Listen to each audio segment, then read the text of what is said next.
over today, you were supposed to do 17, 18, 21, and 22, right? So are there, first of all, let's go over those tests. Were there any questions on those at all, or you understand what you got right or wrong, or need any explanation on those? Professor Ramos, some of them may not have them completed yet because I forgot to add them until today. So some of them have worked on them this morning, and some of them are probably working on them right now. Okay.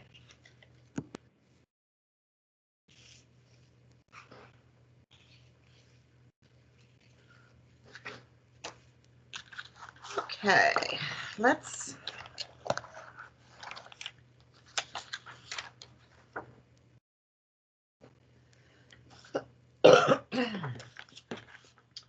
Well, I thought what I would do is let's just start with anesthesia. You got the sheets that I sent you, I hope, on anesthesia. And this is basically what I've done. I went to the board review in Chicago, like I told you guys before, in January. And so I'm particularly hitting things in that section and from that book. So I know you guys don't have the same book, so this will be another example. Did everyone do a remote learning, Jane Weiner?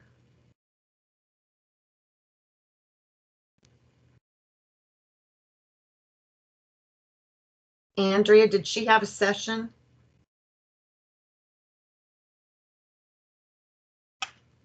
I don't think she's had that session yet, if I'm not mistaken. Okay. Because I don't remember that. Okay. Normally, she would be the board review, but because of her health condition now, Jeannie, this particular cohort 15 was the first cohort that didn't have her, and they ended up doing, a lot of them did, I don't know if you know student RDH. Yeah.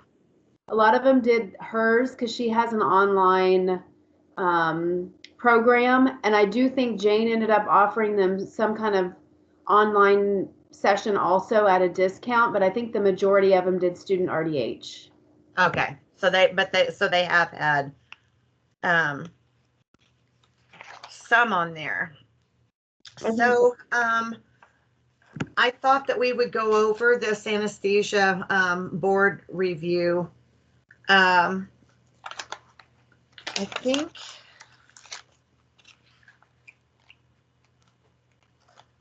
thought I had that labeled, but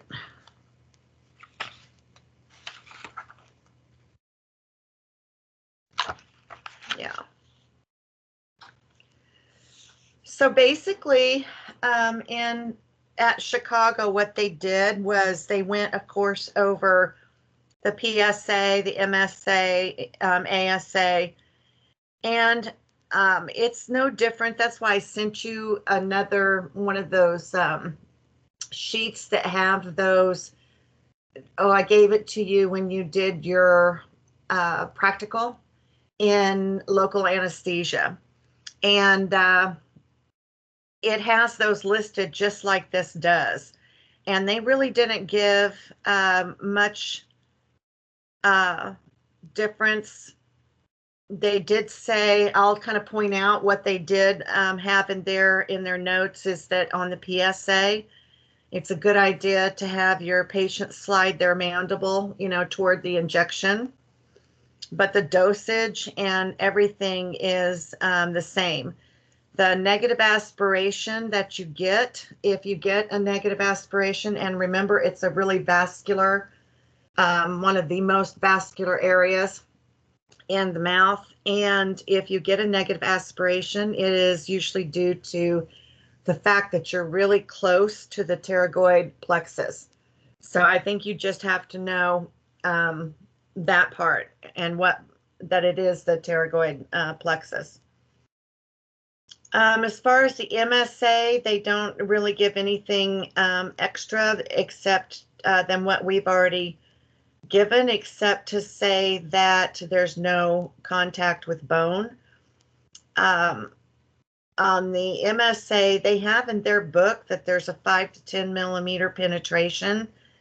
And I believe that that is excessive. I think that I would go with exactly what we do in our book, which is 5 to 6 millimeters as far as the injection. The MSA nerve is a branch of the infraorbital nerve. I might know that. Go on to the ASA. There's really no difference. I mean, knowing that it's 0.9 to 1.2 milliliters, which would be a half to 2/3 of a cartridge for the ASA. And the ASA is also a nerve branch of the infraorbital nerve. I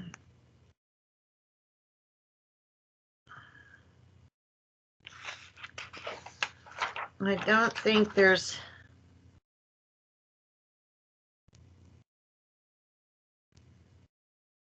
So on the greater palatine, the foramen is most frequently located just distal to the second molar,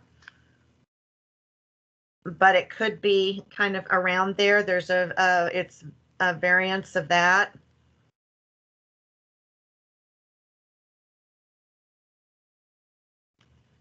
Fibers can overlap with the nasopalatine.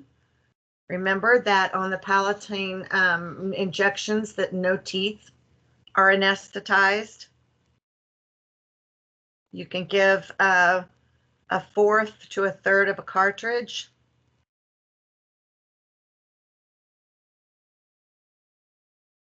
And absolutely no more than a 1/4 to the nasopalatine.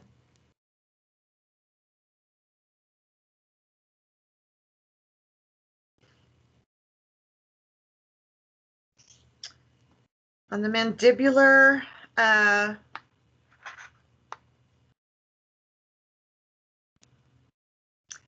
remember that the mental nerve is a branch of the IA nerve.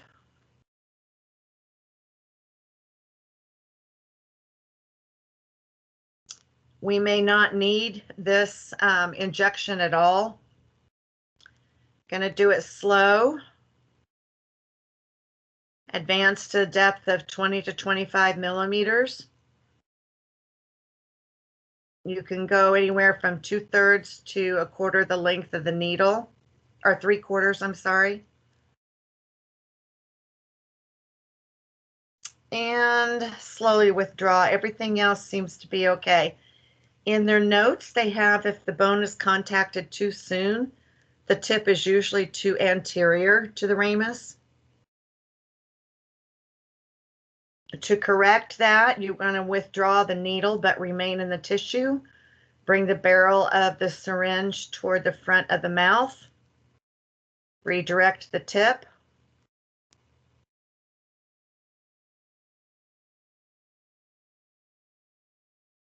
And if the bone is not contacted, the needle tip may be too far posterior to the foramen or possibly too high. And then it would be located in the parotid gland. The needle is running parallel with the ramus.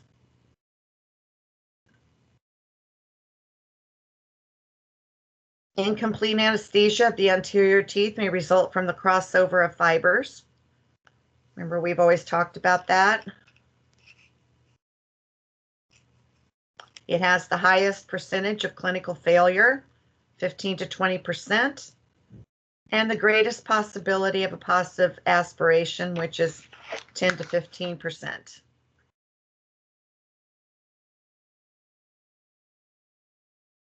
The buccal nerve, they have it in, like we give an 1/8 to the buccal nerve. After we've done the IA, they list the buccal nerve as a 0.3 milliliters. Remember, they can use a 0.2 or a 0.3 and still mean 1/8. It differs between authors.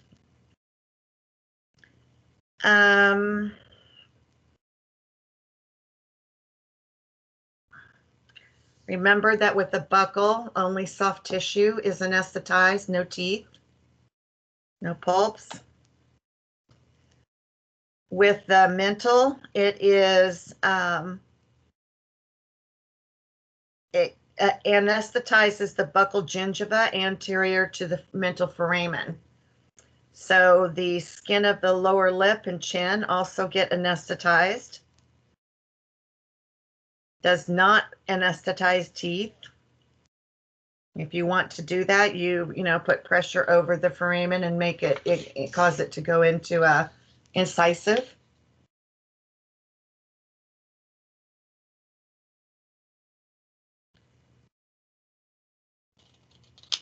You could possibly get shock, a little shock, like you do the lingual shock. You can get that on the mental as well. I wonder if they've already gone over the fact that does everyone know to use the new classification for vital signs?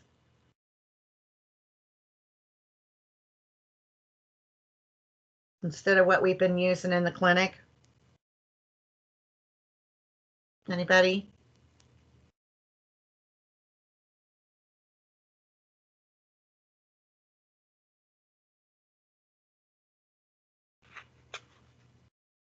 Are any of you there? Yeah, we're there. Okay, I'm like, no, I'm talking to myself.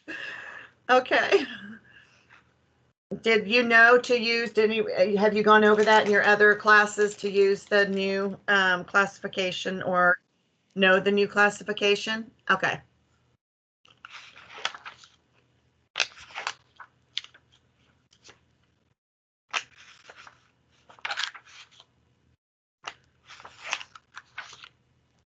Okay, then off of what I've written, I mean, you can go over this yourself. Would you like for me to go over the sheet?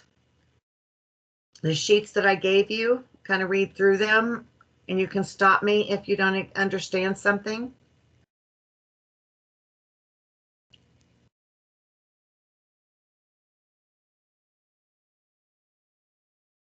Okay.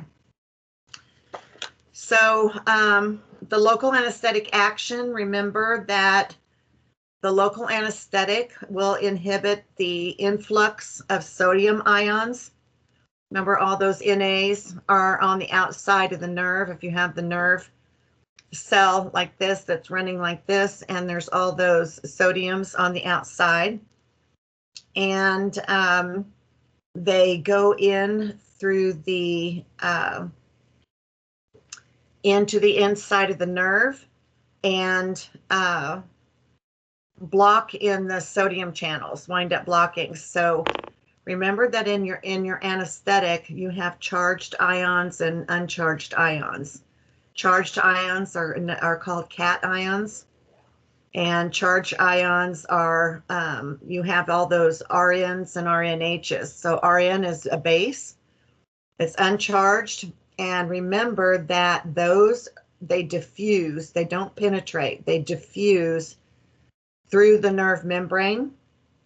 And so they will go, just the base, the RNs go inside. There's hydrogen ions or molecules floating along inside, and they attract to the base, the RN, and then they become charged, which is RNH positive. That is what is going to bind to the sodium channel to block it. That part of the local anesthetic is going to then go up. So only the charged part can block in the sodium channel. So diffusing and binding are the two main actions. Local anesthetics exert their action during the depolarization phase. They depress the central nervous system because they're going to numb it. So think of it like that. They depress the central nervous system. A cardiac dose shows no effect on the central nervous system or heart. So just 2 cartridges. Remember that large myelinated nerve fibers have the fastest conduction. And remember that myelinated nerve fibers are those Schwann cells. And they will have, if the larger that they are, the fatter that they are, the faster the conduction will be. So small unmyelinated nerve fibers are affected first by the local anesthetic. Large myelinated nerve fibers are affected last. And they brought this up in the seminar as to be a big point. I'm not sure we made a point of that in class at all. Basically, local anesthetics in and of themselves are weak bases. They're vasodilators. They have to be made, they're useless actually until they make them into an acid salt. And they make them into an acid salt so they can diffuse through the membrane and they can be absorbed. They work very, very poorly in inflamed and infected tissues. They're taken away immediately to other areas of the body, etc. If on your boards you get questions that say local anesthetics are whatever, if they don't say that there is a vasoconstrictor, don't add it. Don't think too hard on it and put it ahead. Read the question. So local anesthetics, they mean without a vaso. If they're going to put a vaso in there, they're going to say that. Infiltration anesthesia duration is less than if you were to be given a nerve block. In less time that it's numb. A plain or HCl anesthetic duration of action is less than when a vaso is added. You all know that. When a vasoconstrictor is added, it can lengthen the duration by like 6 times. Nerves affected. First, the autonomic nerve,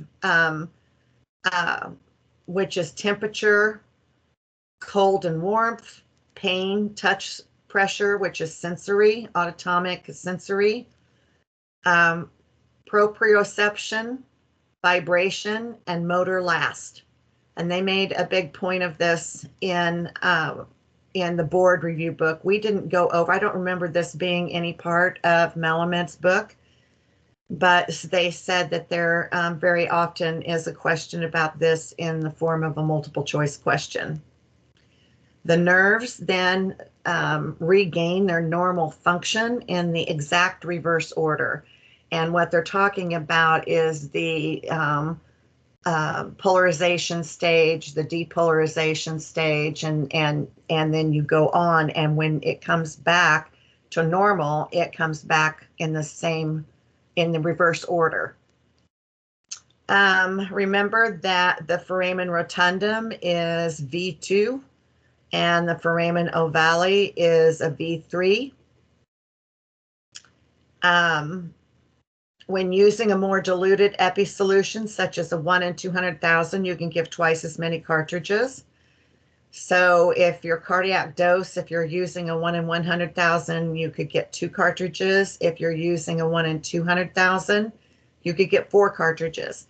And usually what they have that we can give, and you'll remember from the clinic, in the 1 in 100,000 ratio, we can have those from 2% lidocaine.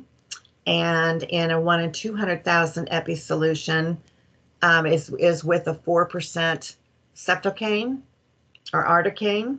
And so it doesn't matter whether it's a 2% or a 4%. It matters what they're concerned about is the epinephrine, not the parent compound. So remember amides. You can do the BLAMP to remember that it's bupivacaine, lidocaine, articaine, epivacaine, and prilocaine. On pregnancy, lidocaine and prilocaine both are class B drugs, And so they're okay during pregnancy. And this is a reason that Oracix is, you've used that so many times, and it is 2.5% prilocaine and 2.5% lidocaine. And that's why that's okay to use with pregnancy after the first trimester. Articaine, mepivacaine, and bupivacaine are class C drugs, and you do not give them during pregnancy. Okay. 5 cartridges of Oracix per appointment is the maximum. It takes 30 seconds to take effect, and it lasts 20 minutes. A contraindication are with patients with a known amide sensitivity. Vasoconstrictors are perfectly okay with pregnancy. The concern is for the parent compound of the anesthetic as far as pregnancy goes.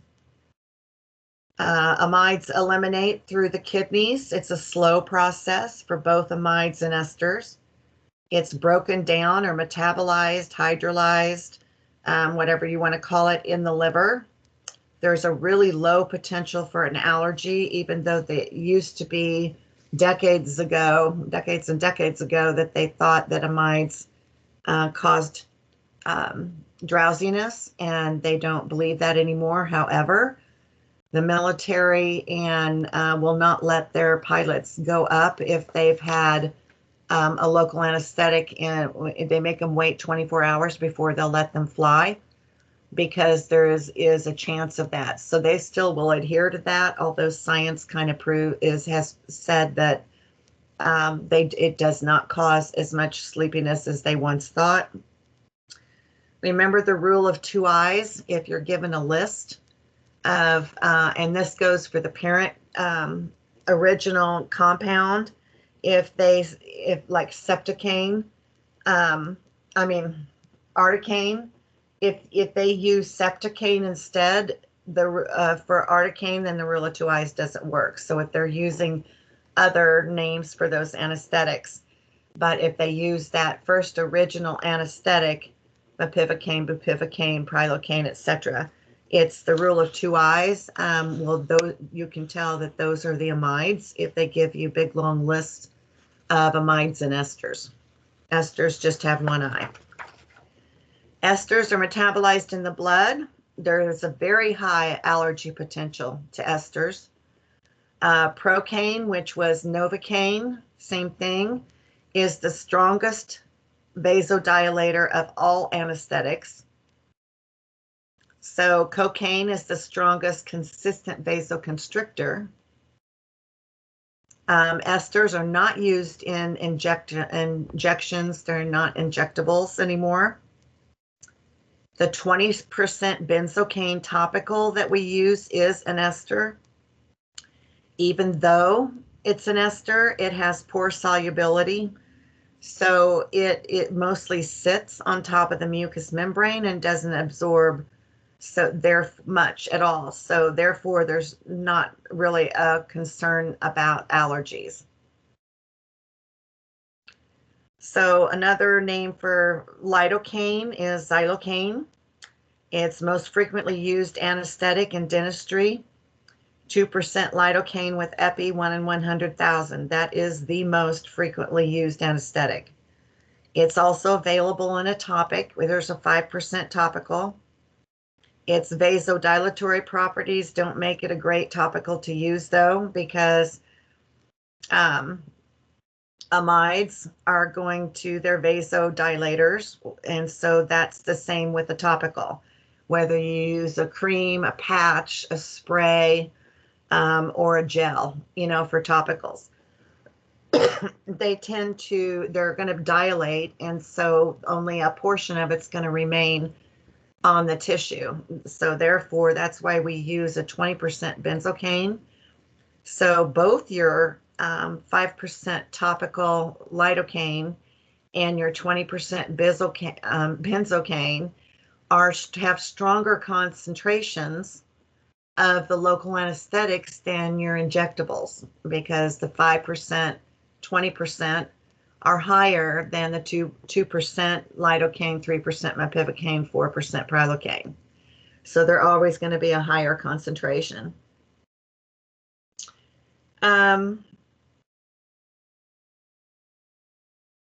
They do still make it though, because there is possibly someone who may give you a piece of paper from a doctor that says that they have a true allergy to and cannot under any circumstance have any ester. In which in case, then at least, even though 5% lidocaine is not the best, it's better than nothing. So then they can tend to use that. Duration of local anesthetics. Duration of lidocaine or xylocaine is 60 minutes, which is kind of medium. Remember your 30, 60, 90 as far as durations of local anesthetics. But that's only when a vasoconstrictor has been added. The MRD of lidocaine is 500 milligrams before it's a toxic level, or 3.2 milligrams per pound. Mepivacaine, another name for that is carbocaine. It comes in a 3% plain HCl. The duration is 30 minutes. It's a short acting. 2% mepivacaine with levonorepinephrine, 1 in 20,000. The duration is 60 minutes, so it's a medium duration. Articaine is also septocaine. It comes in a 4% solution. It's available in a 1 in 100,000, a 1 in 200,000. And I think even, and this I think might be the same thing with lidocaine in Europe, they'll have 1 in 300,000 and 1 in 400,000, which is just a smidge of epinephrine. But we don't use those in the United States. So they are out there in case a question says something like that, but we don't have them in the United States. Duration of articaine is medium because it lasts for 60 minutes. Numbing.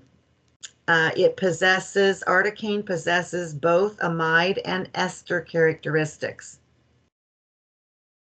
Even though it's an amide, it can possess ester characteristics. It's metabolized in the blood plasma or the liver, and the liver.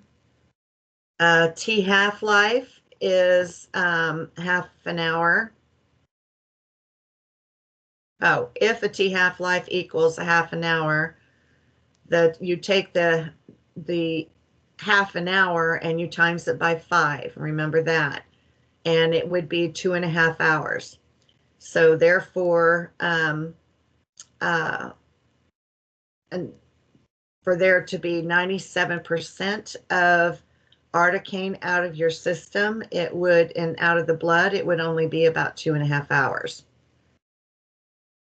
It is 1.5 times more potent than lidocaine, and it leaves their system faster. And that's why more and more people are kind of using, or more now than in any other time, are dentists and hygienists using 4% articaine with some type of vasoconstrictor, a 1 in 100 or 1 in 200,000, because it leaves the system so quickly, especially if they have health issues. Using it on the maxillary arch often times negates the need for a palatal injection, and you know that from being in clinics so often. We'll say, go ahead and use that articaine up here. Sometimes it's just strong enough that it will just inch over into the lingual on those pocket depths. The only time when it may not do that much or that strong enough is if there's a lot of infection on the lingual side and like hugely deep pockets everywhere. Then you probably are going to need to go ahead and give a palatal. But when not with articaine, we don't use, remember, 4% on the palate. It's just really too strong. and may necrose the tissue. So the preferred anesthetic for patients with issues with several different organs, because it leaves the system faster. A more diluted epi would also be preferred. Would want a cardiac dose, and it might be if you're trying to do 2 quads at a time on a very unhealthy mouth, lots of calculus, lots of bleeding, deep pockets, then you would want to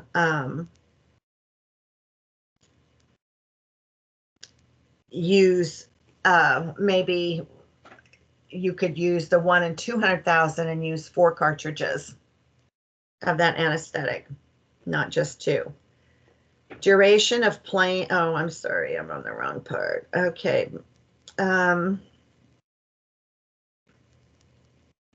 But you would want to choose the 1 in 200,000 if they had a lot of issues, because obviously it's going to leave their system faster because you're using 4% articaine, and it would also be much less epi. It'd be half the amount of the epinephrine on the system. It is associated with higher risk for paresthesia, primarily due to the 4%. So I want you to notice they may not say we don't ever use 4% on an IA, because there are a lot of dentists who, we've talked about it when we were in class, that do use 4% articaine on an IA, or maybe even on a palatal. And so they're not going to say you absolutely can't. That's more a rule of hygienists, just a rule for us, because there's no reason to take that kind of a risk rather than give a palatal or do something else, or make another appointment for them.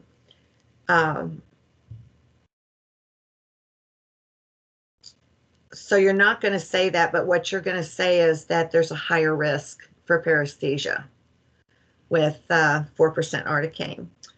Prilocaine, another word for that, another name for it is Citinest.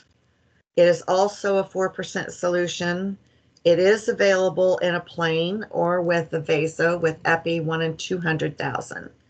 So we don't have a 1 in 100,000 of that here like they do the articaine. It is just available in the one plain or 1 in 200,000. So since the epi is more dilute in this, an ASA 3 cardiovascular patient can receive up to 4 cartridges, like we said, instead of 2. Duration, plain usually lasts around 10 to 15 minutes for pulp if you're going to do an infiltration. It will last around 40 to 60 minutes even without a vasoconstrictor, because it's 4%. It's a higher percentage of higher than 2%. So it could last maybe 40 to 60 minutes for pulp, but that would both go from short to medium duration. But if you're going to add a vasoconstrictor to an already 4% anesthetic, it could last 60 to 90 minutes for pulpal, which is a medium. So prilocaine is a secondary amine. All the other amides, bupivacaine, lidocaine, articaine, bupivacaine, they're all tertiary amines or amines, and prilocaine is the secondary. So if you just remember that prilocaine is the secondary, then you don't have to, you can just know that all the other ones are tertiary. Okay, in an unchanged form, as part of prilocaine is part of a IMLA, eutectic mixture of local anesthetics cream. There's a contraindication with patients with idiopathic, which means they don't know where it comes from, or congenital, comes from birth, since birth, methemoglobinemia, sickle cell anemia by itself, cardiac or respiratory failure, and acetaminophen. So it's contraindicated for use. They don't talk much about the sickle cell anemia or just plain anemia, cardiac or respiratory failure, as much as they just keep hitting hemoglobinemia, in the book. But it is true that you have to, you get a patient that has sickle cell anemia, or they're just plain anemic, or the others there, that you should not give them prilocaine. And we don't have that as a choice, so that's not going to be real hard. Prilocaine breaks down into orthotoluidine, and that orthotoluidine is what triggers the methemoglobinemia. So it's not the prilocaine itself, it's when the prilocaine begins to break down to be eliminated out of your body. It breaks down into these little metabolites called orthotoluidine, and it's that can trigger the methemoglobinemia.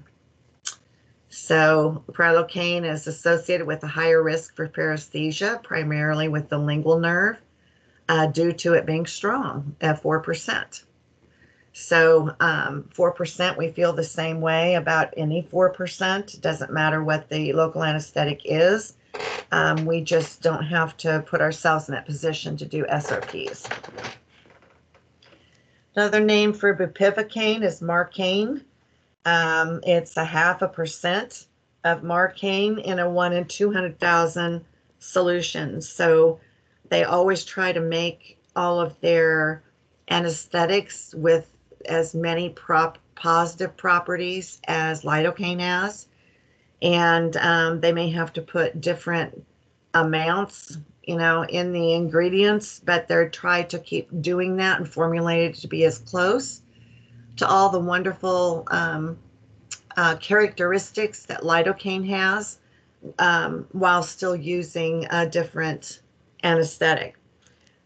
Duration of the plane for Pulpal rather is 1.5 to 6 hours. It could be that's quite a variance, I know, but therefore that's what it says, between 1.5 to 6 hours. On pulp, soft tissue, maybe 4 to 12.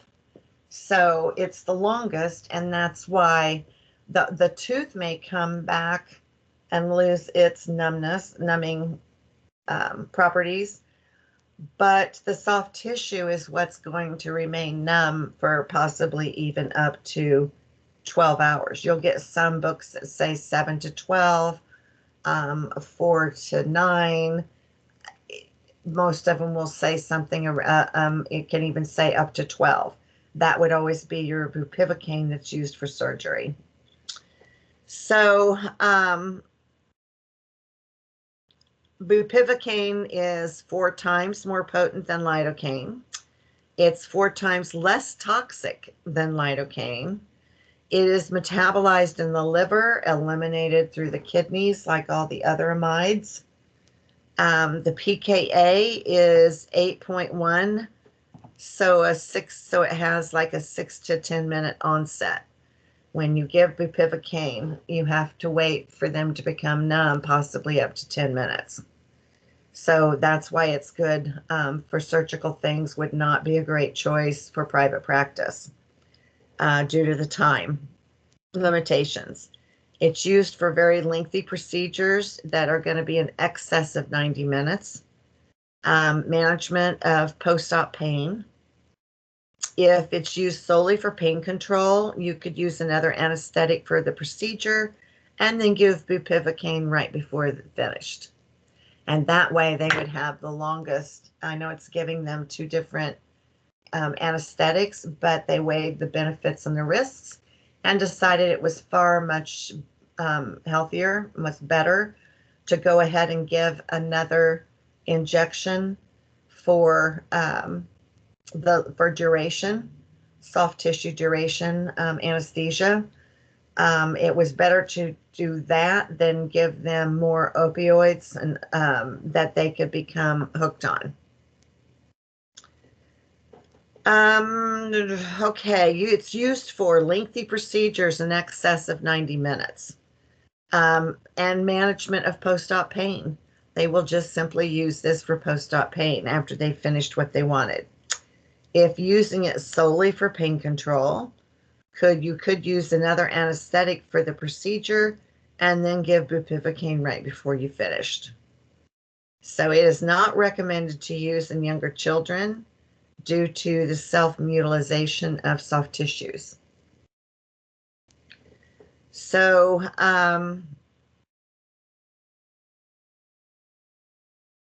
not recommended in younger children. Oh, yeah, I already said that. My mind went to that picture of that kid's lip that was all chewed up. Okay, vasoconstrictors and local anesthetics. Prolong and increases the depth of the anesthesia. It delays absorption because it constricts and has it all right there at the site, which is decreasing the toxicity. It decreases hemorrhaging. Examples of vasoconstrictors that we use is epinephrine and levonorepinephrine, although levonorepinephrine is probably the least purchased in the United States, so there's less of it. The MRD, the maximum recommended dosage of the vasoconstrictor would be 0.2 for a healthy patient, which equals approximately 11 cartridges, which we would never do. The 0.04 milligrams in a medically compromised patient, if you do all the math, it does equal out to be 2 cartridges. That's where we get that. And it's per appointment. So if they came back the next day, you could give them 2 more. Okay. Example problem, calculations. Maximum dose and numbers of cartridges. You're going to take the patient's weight and multiply by the MRD, which is like 3.2 milligrams per pound, to get the total milligrams of anesthetic. You're going to divide the total milligrams of anesthetic by the milligrams in 1 cartridge to get the maximum number of cartridges. I don't know if everybody, would you guys like me to give Professor Tresner, send her that, I don't know, there's maybe 11 or something slides on calculations? So you could remember, I would just refresh myself with quickly how you do those. And this slide presentation will have questions, and then we'll work through each step. And I think it will come back to you. I'm going to put send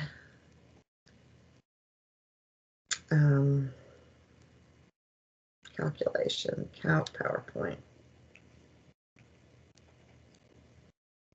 Okay. The calculations of how many more cartridges a patient can have when you're using multiple anesthetics.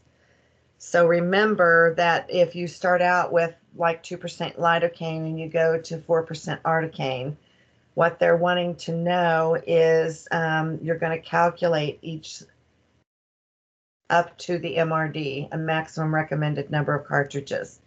You're going to calculate the first thing, and then you're going to calculate the second thing. You do it separately. Okay, so then you use the lower MRD to recalculate how many cartridges the patient can have.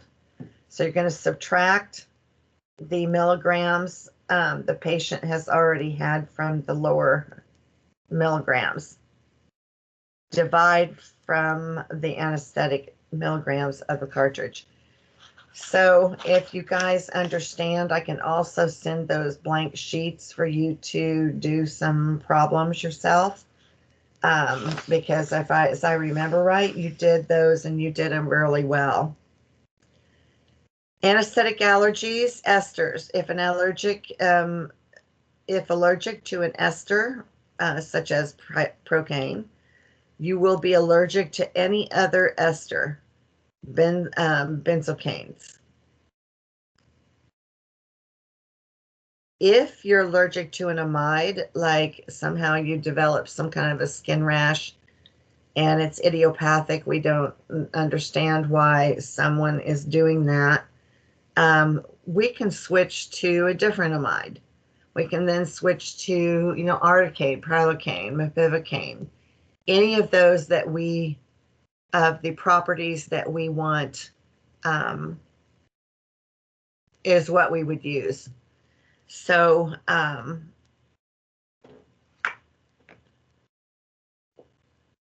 but you can use you can use lidocaine and then use articaine, or articaine and then use prilocaine, etc. But you cannot do that with the esters. If you have some kind of a proven allergy to procaine, then you cannot use tetracaine at all, because it's another benzocaine. Antibiotic prophylaxis for dental procedures. Remember that shunts require a pre-med, not stents. A lot of your patients will come in their medical history and they'll put, I had a stent put in X amount of time ago. And what you're going to, stents don't matter, but what does matter is shunts. So they may well require a pre-med. You're going to consult with their orthopedic surgeon or physician prior to treatment. A tricyclic antidepressant, if a patient's taking a tricyclic antidepressant and needs sedation or has dry mouth, xerostomia, the Chicago Board Review says to avoid epi for board questions. But in real life, we may give them a cardiac dose, because cardiac dose doesn't affect anything. So we may go ahead to do that, but on board questions, the answer is no. We don't. You're not going to use epi on them at all. So malignant hyperthermia, all local anesthetics appear to be safe for malignant hyperthermia susceptible patients. We are going, used to think that amides were a trigger for malignant hypothermia, just like methemoglobinemia, but they don't think that anymore. It's considered a relative contraindications. Genetic, you would need to contact the physician if you have any other questions. Okay, atypical plasma cholinesterase. Remember that 1 in every 20 people do have an not normal or an atypical form of plasma cholinesterase, because we all have it. It's just some of us have a form that's not the norm as much as the norm is the rest of people. It is a genetic issue. Esters may be administered, but doses should be minimized. And then you'll want to contact their physician. So you may be able to still use benzocaine on these people as a topical, but you'd have to consult their physician. Methemoglobinemia, oxygen can be carried through your body, which is what the issue is. It's the methemoglobinemia. It's all about oxygen. So oxygen is usually carried, throughout our system, and it can be carried. Okay, it can be carried, but you don't. Hold on. But it can't be used. So methemoglobinemia stops, it's carried through your the red blood cells, and it goes throughout the body to the point where it's supposed to go, but instead of it being able to go into certain cells to keep it alive, it's blocked off. It can't get in and be used. And that's what causes the blueness, is lack of oxygen in the blood. So it can start to trigger all of that business. it was also triggered by prilocaine, as you know, so we don't use that. We don't have to worry about healthy patients who are given prilocaine within like recommended limitations. Local anesthesia with opioid sedation. Sedation with opioid analgesics may increase the risk of having a local anesthetic overdose. Primary concern is in children. Local anesthetics may be given but need to be minimized. Beta blockers, they're going to have questions, and I'm going through these because I would imagine that one or more of these are going to be somehow hooked up with a case study. So the more you know about them and familiarize yourself with them, the more it's going to help you discern and figure out case studies. Patients taking beta blockers and local anesthetic combined. Vasopressors, which are vasoconstrictors. Remember, some of you got that wrong. Remember that when you press on something like a vasopressor, it blanches your skin. It constricts all those blood vessels because you're closing them shut. So your tissue, if you kept something on there long enough, it could actually kill parts of that tissue. Symptoms have been seen with the use of 4% of local anesthetic with a 1 in 100,000 epi. And it's important to retake vitals for 5 to 10 minutes after the injection if a vaso was used. Stroke. You should not use a vasoconstrictor if the stroke is within 6 months. After that 6 months, you're going to limit to a cardiac dose. Bone irradiation. It's desirable to avoid vasoconstrictors when a patient is receiving irradiation of the bone. So we're going to always need to make sure that someone is not undergoing radiation at that moment. And it's not just cancerous things. They could be going on radiation of the bone for other reasons. So we need to not be giving them vasoconstrictors. And you're going to want to confirm and document that you got a hold of their physician. Anaphylactic reaction is when they use 0.3 milligrams of a 1 in 1,000 epinephrine, which is what's in EpiPens. They use 0.3 milligrams of a 1 in 1,000 solution.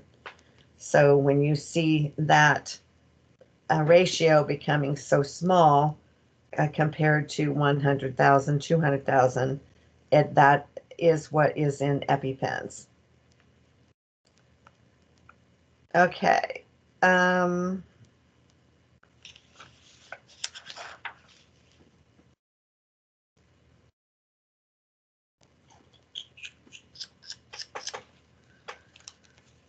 Go to this one area.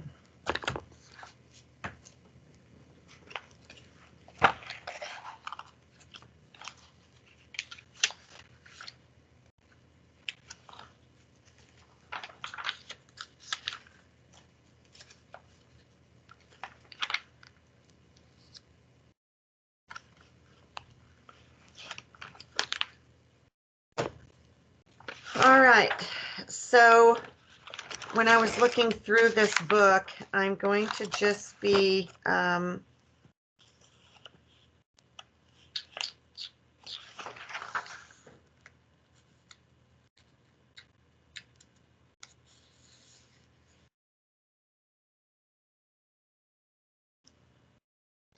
when you are taking board questions, you need to know that you can use ultrasonic scalars with someone with a pacemaker that's been made sometime in the last 10 years. That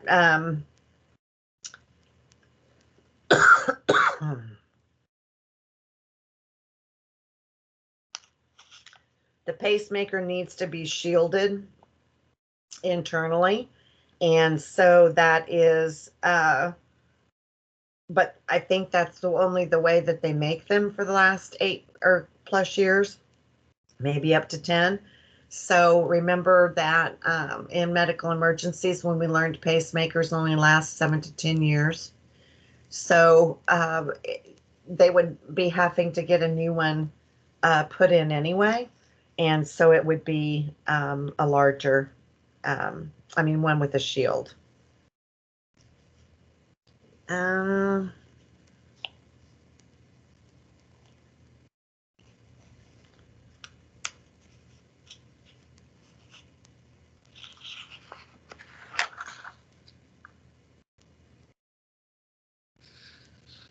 They said in there, assume on boards that you're going to have about questions about people with pre-medications, and that you'll probably have at least one or two.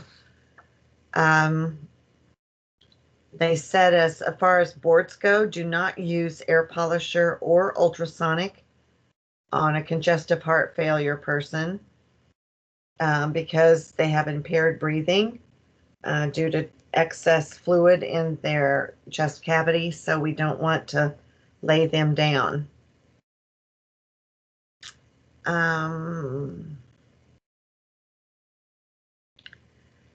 So treatment, while you're treating someone with congestive heart failure, you want the pillows behind them, at least one pillow.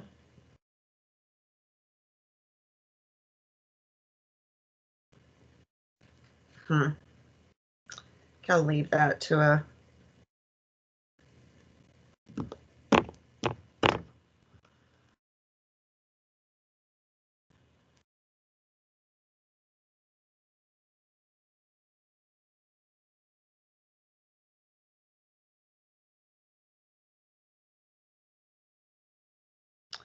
antibiotic prophylaxis could be on prosthetic cardiac valves. They have an history of infective endocarditis, cardiac transplant with valve pathology, and certain congenital heart conditions.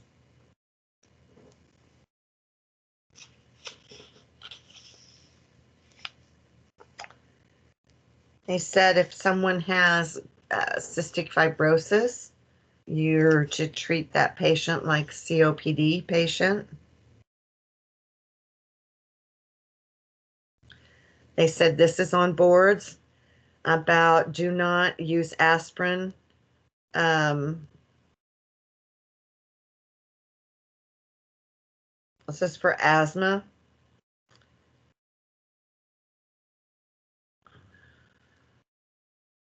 Use of aspirin can precipitate attacks. Use of air polisher or ultrasonic scaler impairs your breathing. You're going to give anesthesia with epinephrine or levonorepinephrine. It's the biosulfides or sulfites that can precipitate the attacks. Any epinephrine used for emergency, like anaphylactic reactions, you use, like I said before, a 0.3 milligrams with a 1 in 1,000 solution.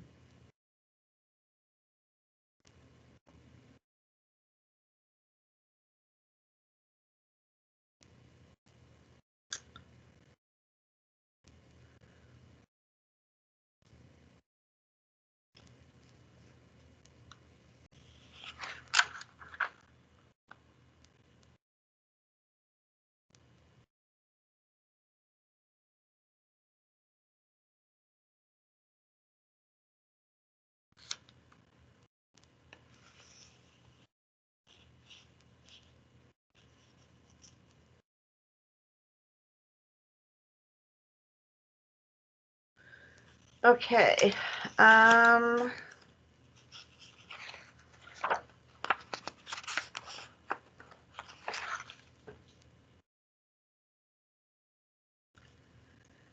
They have on here to know this chart, types of viral hepatitis. I don't know if you can, let me see if I can share my,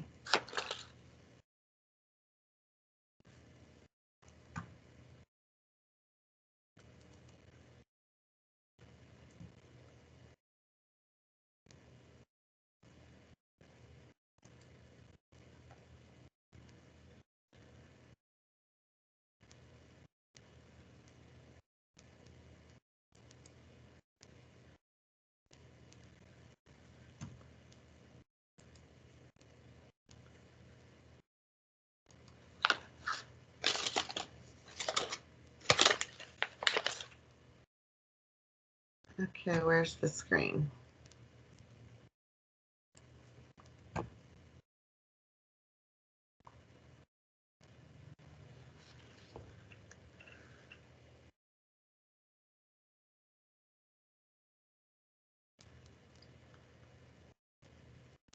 Oh, you're kidding.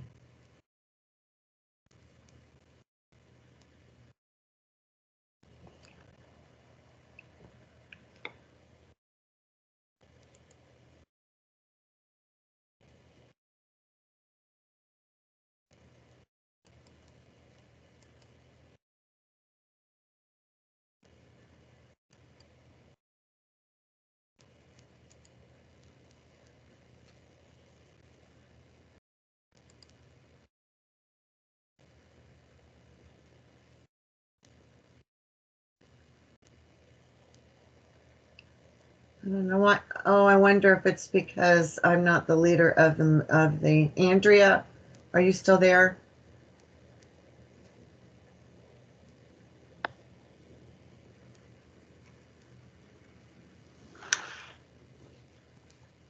What was your question? So I probably can't share the screen, can I, since I didn't set this up? No, you can. I can actually see your screen is being shared right now. I see your grandkids.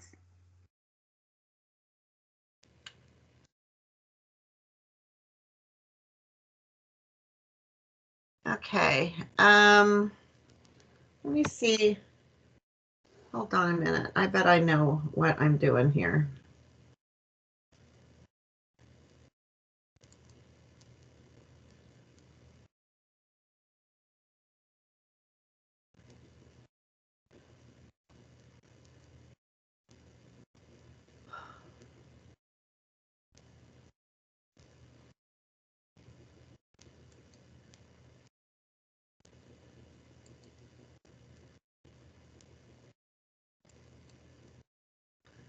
I don't know how to take off this background effect.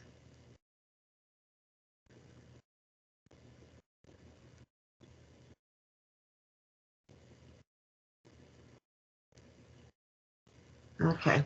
What I was trying to show them is my book, not that screen. Okay, never mind.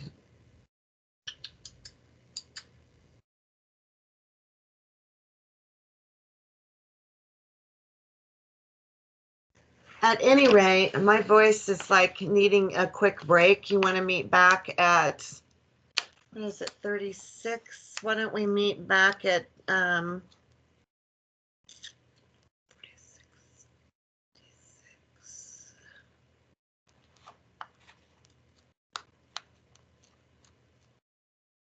Yeah, like 2:45, 2:46. Okay. I'm going to see if I can't fix this in the interim.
Okay.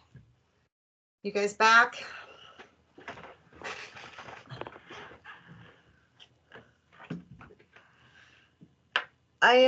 Before we leave anesthesia, do you guys have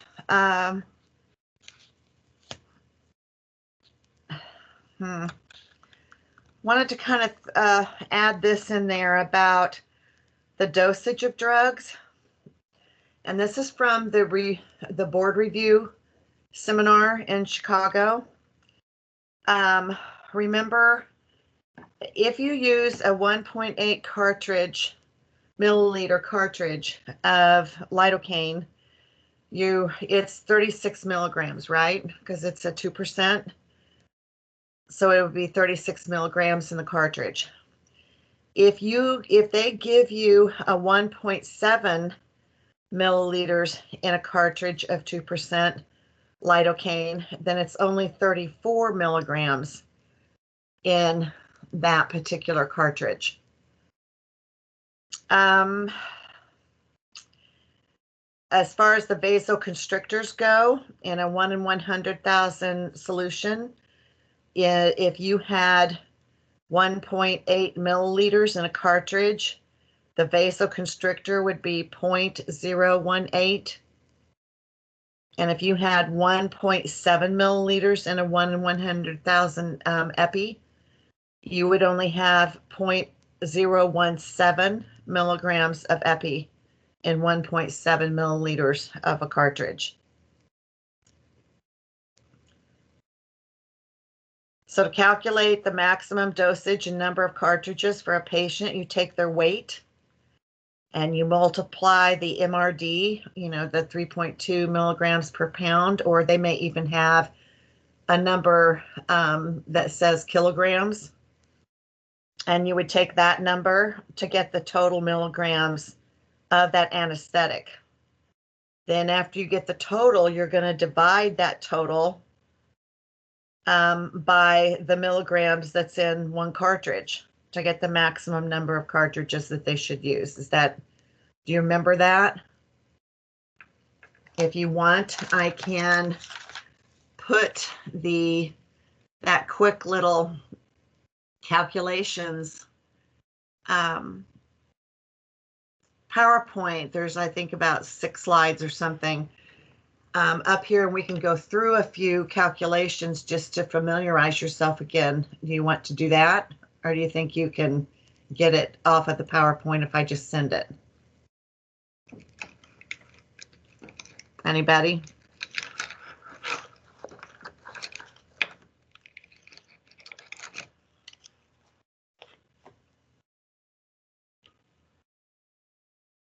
Okay, just send it. Okay.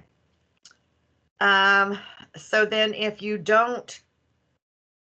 I send that to you and you're not sure of it, I don't mind giving a quick, it wouldn't take probably very long at all, doing a quick Teams meeting at some point with some of you who just want to double check how to do that and familiarize yourself with it one more time.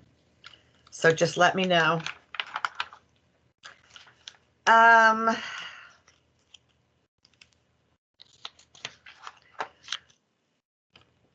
Okay, so let's do, I think I sent you,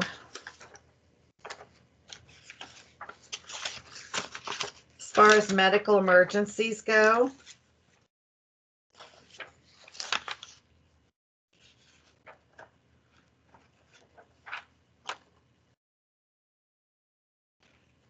and I also sent you on anesthetics, those 2 charts where it has the mild skin reactions and overdose symptoms, length of time, so you can kind of go over if you're having some type of an allergy, what are the signs and symptoms, approximate length after the an injection, the management of that, and the cause. So you can kind of review those if you want to go over that. So now let's go to medical emergencies. So the emergency drug, epinephrine, is used for anaphylaxis in just medical emergencies. This is not talking about anesthetics. Or severe allergic reactions. Benadryl, which is diphenhydramine, is given for a mild to moderate allergic reaction. Hydrocortisone is always adrenal crisis. Albuterol, or they may call it Ventolin, is for asthma or any kind of really bad respiratory distress. Nitroglycerin, nitrostat is given for chest issues, chest pain. Let me see, oral carbohydrate or glucose is given for diabetic complications or hypoglycemia, so they don't have enough sugar. Diazepam is another word for Valium, and it's for the management of a seizure. An ammonium inhalant is for syncope or respiratory depression.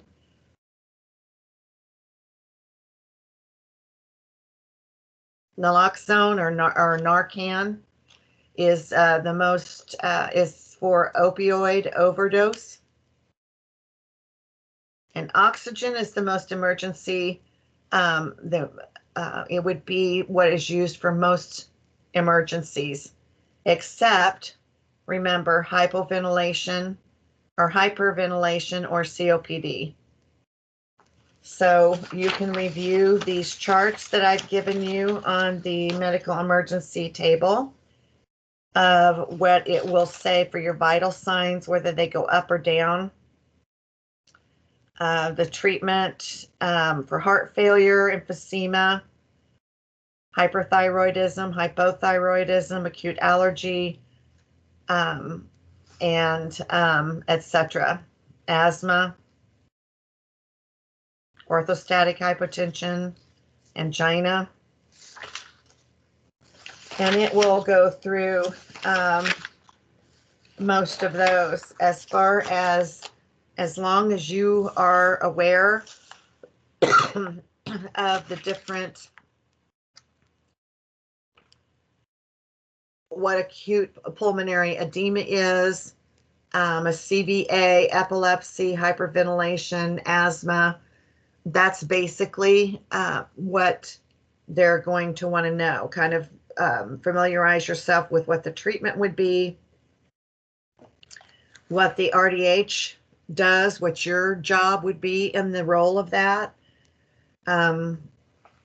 whether the patient could possibly be unconscious or conscious, signs, symptoms, and the onset, and the age primarily. So it's pretty, they didn't go over anything else in in Chicago about the medical emergencies other than that. Said that there's some questions in case studies that may add that they had an MI or angina or whatever, and asking about that. I think they devoted in this big book mainly to that chart that I gave you. Actually, it's the exact same chart that they have in the book.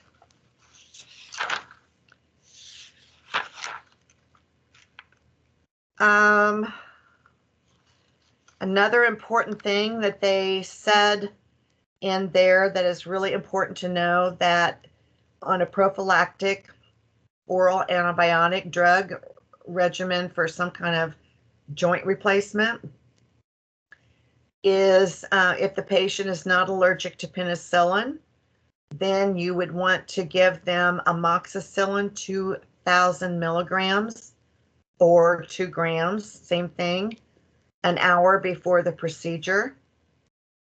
If the patient is allergic to penicillins, administer one of the following drugs half an hour to an hour prior to the procedure. It's cephalexin or cephridine. They're both 2,000, all of them are 2,000 milligrams 1 hour before the procedure.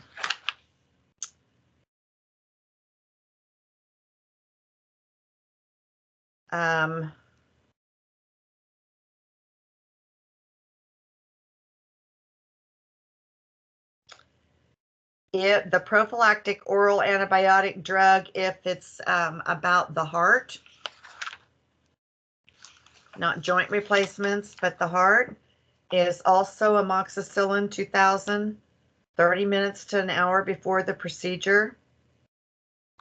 If the patient's allergic to penicillins, then a half an hour to an hour before, it would be clarithromycin, cephalexin, clindamycin, azithromycin.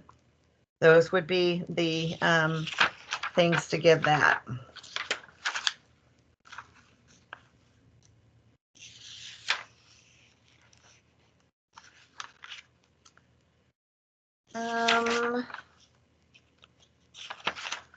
Basically, I think that's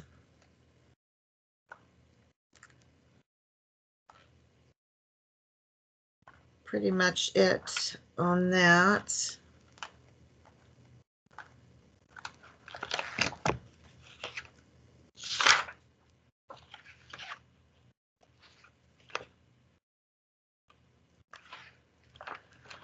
All right, let's go over the perio assessment review on perio instruments.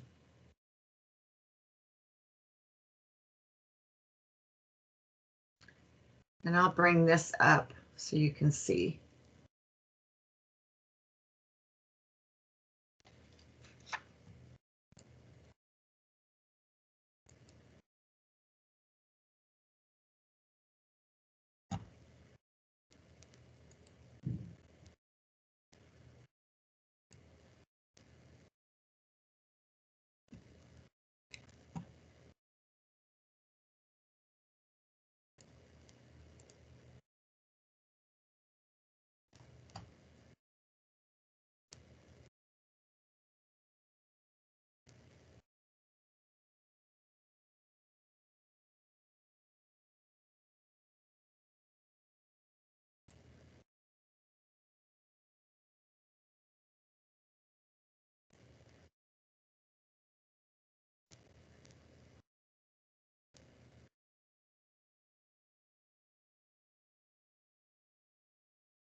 Okay,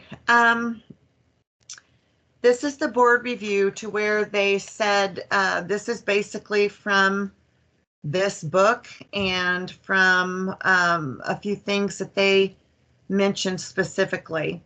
They talked about the area-specific curettes, the Gracies, and their characteristics, which you guys should know. Only one cutting edge.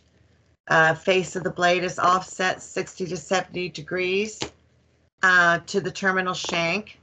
It is self-angulated, meaning that when the lower shank is parallel to the tooth surface, the cutting edge is at the correct angulation. So that means self-angulated. Then they had this chart, the shank types: flexible, moderately flexible, rigid, and extra rigid. And flexible would be detection of the subcalculus, removal of fine calculus, and provides the best tactile sensation to the operator's fingers through the shank and the handles. Examples of those would be your Gracie curettes and explorers. So those would be flexible. Moderately flexible would be your universal curettes. Removal of moderate or light calculus provides a good level of tactile sensation, allowing detection and removal of deposits. Your rigid shank types are rigid curettes. Your sickles are thick and rigid. Periodontal files or hose. That's for removal of very heavy. Your rigid are their thicker shanked. You can tell that they are thicker and just feel more sturdy. These are limited tactile. They have a limited tactile sensation. You're just mainly trying to remove really heavy calculus deposits. And then they have extra rigid. They have a whole nother set of Gracie curettes that would be extra rigid 11, 12, extra rigid 13, 14, etc. And those are for the removal of very tenacious calculus. And since it's so, the more rigid that an instrument is, the less tactile sensation you're going to have. So these designs include flexible and rigid. And then I have this in here, what does flexible mean?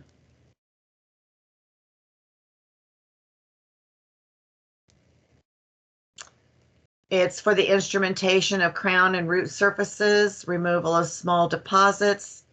You begin your stroke on top or coronal to the edge of the junctional epithelium, which means it's at the bottom of the pocket. You use for both supra and subgingival deposit removal, your Gracies. You use short overlapping strokes for the removal of calculus and work toward longer sweeping and overlapping strokes for the removal of residual spicules and biofilm. Moderate to long functional shanks are needed to reach the tooth surface of the surfaces within periopockets. Short functional shanks are used to remove supra deposits or reach surfaces of anterior teeth. Angulation of 45 to 90 degrees between the tooth surface and the instrument. 60 degrees is ideal for biofilm removal. Angulation of 80 degrees is great for calculus, but 70 degrees is the best for calculus removal, and the most quoted would be 70 degrees angulation between the tooth surface and the instrument. Then these, they said that they would know these, this chart, specific Gracie curettes. You have your 1 and 2, and there's a 3 and 4. The 3 and 4 is almost like a 1 and 2. It just has a little bit different of an angle. But the 1, 2, and the 3, 4 are both for anterior teeth. There's a 5, 6. It's for anteriors and premolars on the buccals and linguals. 7, 8 is direct facials and linguals of posterior teeth. So if my office had 7, 8s, they are not really made for interproximal areas. It's just mainly for the facials and linguals of that just direct area of posterior teeth.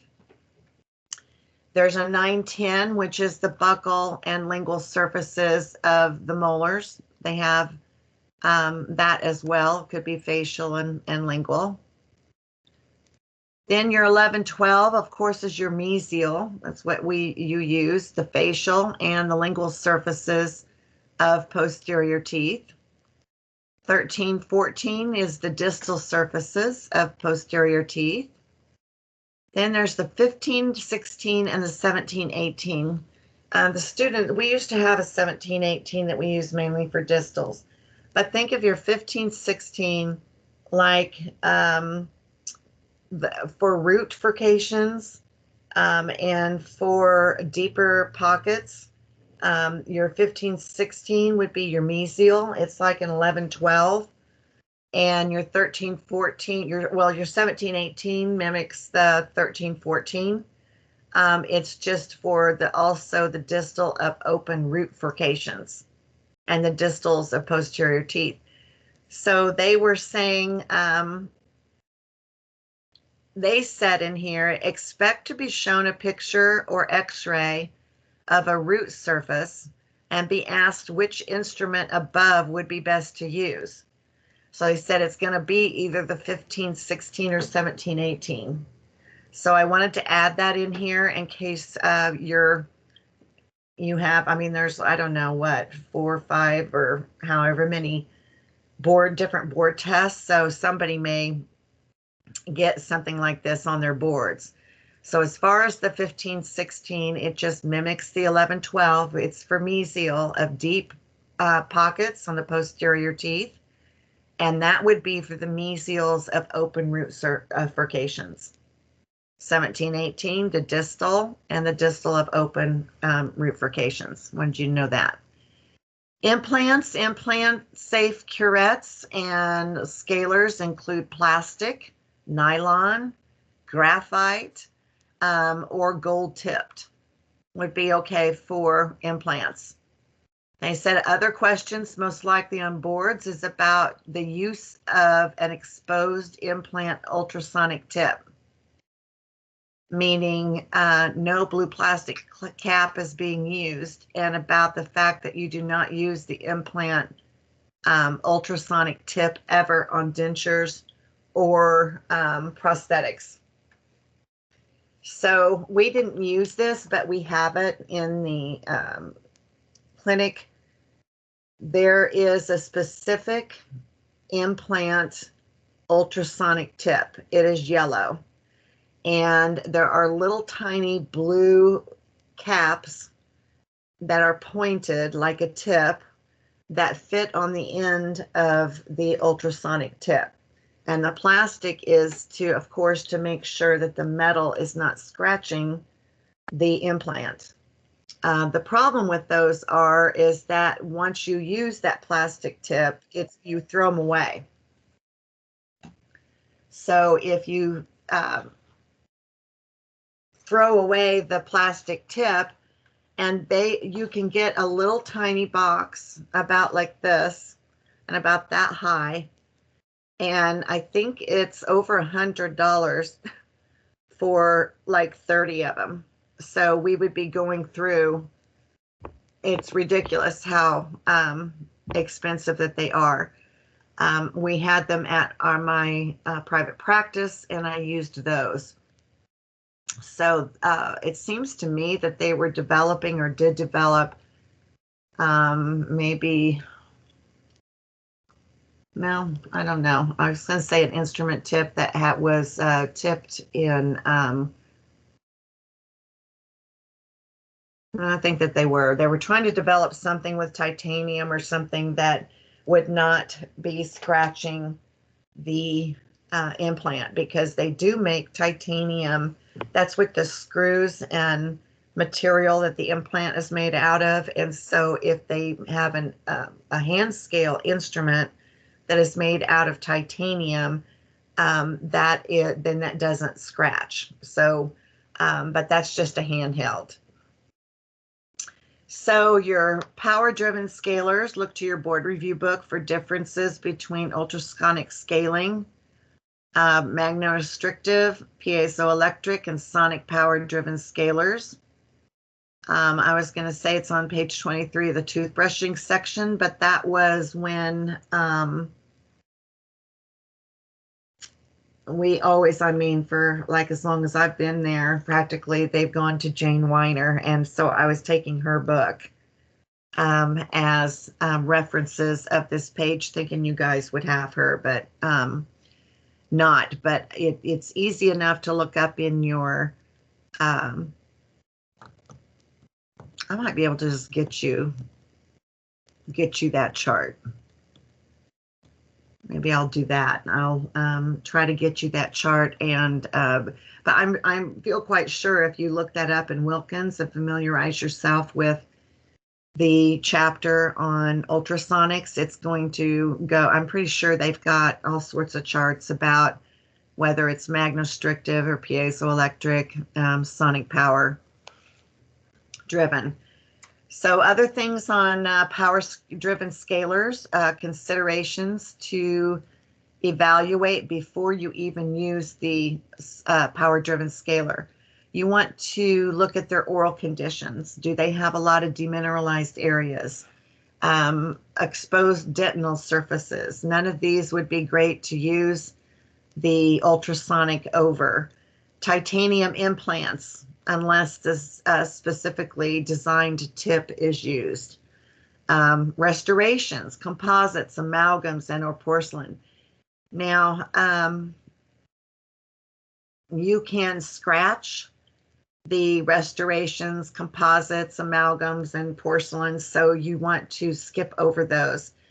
What you can do on a tooth is if the tooth has a restoration or a porcelain crown on it and there's a ton of recession, you can get down, where you want is not on the actual tooth or restoration itself. You want to get underneath where it meets the root. That's the part that you're getting off, and then you'd be fine. Children with primary and newly erupted permanent teeth, we don't like to use the ultrasonic on. After they've had the permanent teeth have come in for a while, it may not be, I mean, it's not bad to use on children if they will take the noise and the water spatter. And once more, not on anything on dentures. You're going to also look at their systemic health conditions before you use an ultrasonic. If they have a communicable disease. Now, it always references tuberculosis, when actually, if someone had tuberculosis, they would not be at our clinic. They'd be at a specialized clinic for tuberculosis people, but in enclosed areas, etc. But it's just saying any kind of communicable disease, even other than TB.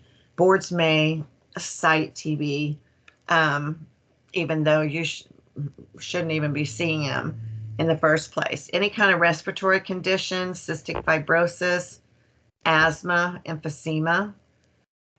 If they have difficulty swallowing, if they're susceptible to infection, for example, immunosuppression from some disease that they may have, organ transplant or chemotherapy, and it's all about the aerosols, etc.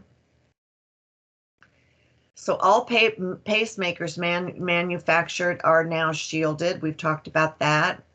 Medtronic, which is a company that makes the pacemakers, states that there are no known risks in using ultrasonics on patients with pacemakers. Despite this finding, it is still suggested to contact the patient's physician for medical clearance. So, and here is a website for that. But as far as boards go, they said that it would be okay to use ultrasonics on people with pacemakers.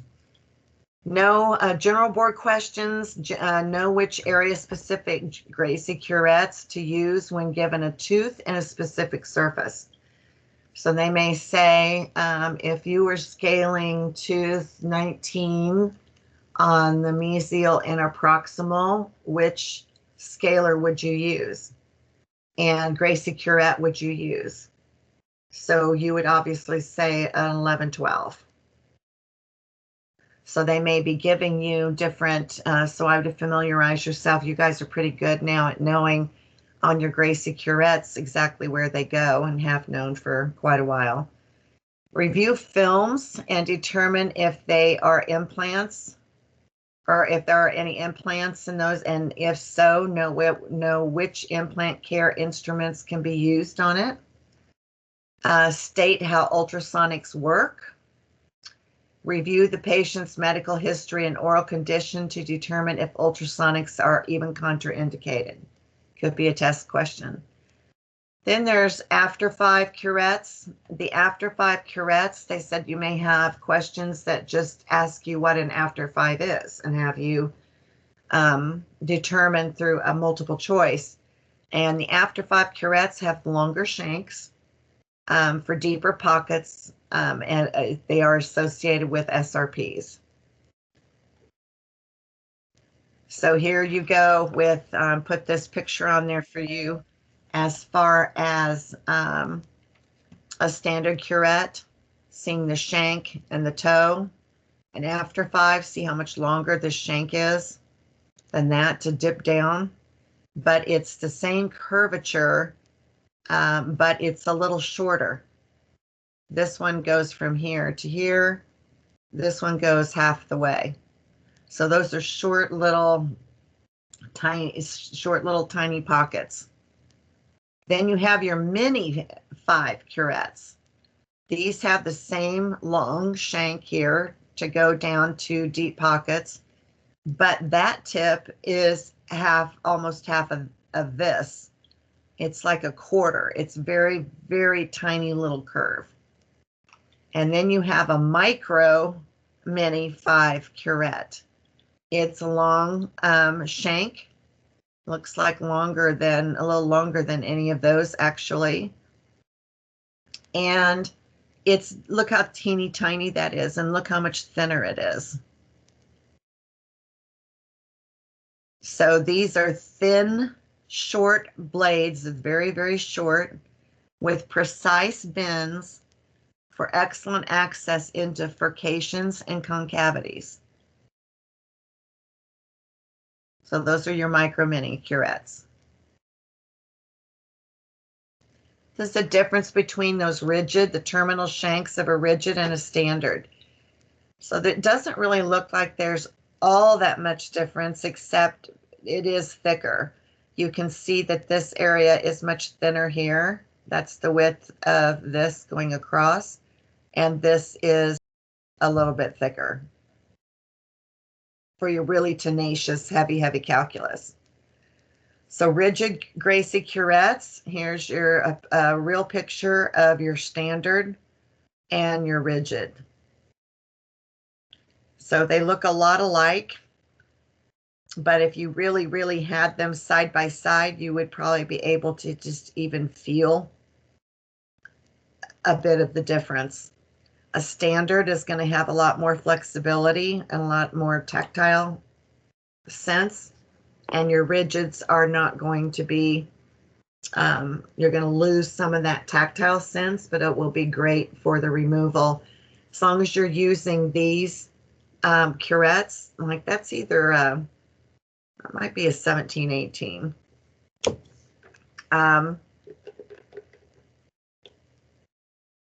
Either 1516 or a 1718, but they have bends and really long shanks like that. Although the shank is wider on a rigid, the blade width is the same as the standard. Oh, that's why I was going to say it doesn't look that much different. The width, not the length. Rigid has thicker, stronger, and less flexible shank. Your after 5 Gracies, this would be a normal,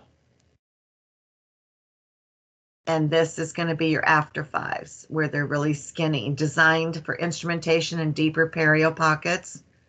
It's elongated, the shank, 3 millimeters here. And they provide better clearance around crowns and superior access to root contours and pockets, 5 millimeters or more in depth. The blade is thinned by 10% to ease gingival insertion and reduce that tissue distension, because if you've got a kind of a tight, skinny, really thin, longer pocket, you know that you know when you're putting your standard instruments in there, like it's kind of doing a little bit of damage to the margin. I'm sure you've all seen a little bit of that, because we don't have, I'm not sure if we have the after 5s over there. Modified Gracie curettes for advanced root planing are called miniature Gracie curettes.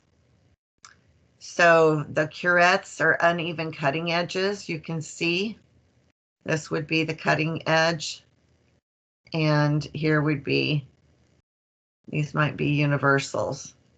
50% shorter than a standard, extended longer shank. It's 3 millimeters longer than a standard, but it's shorter.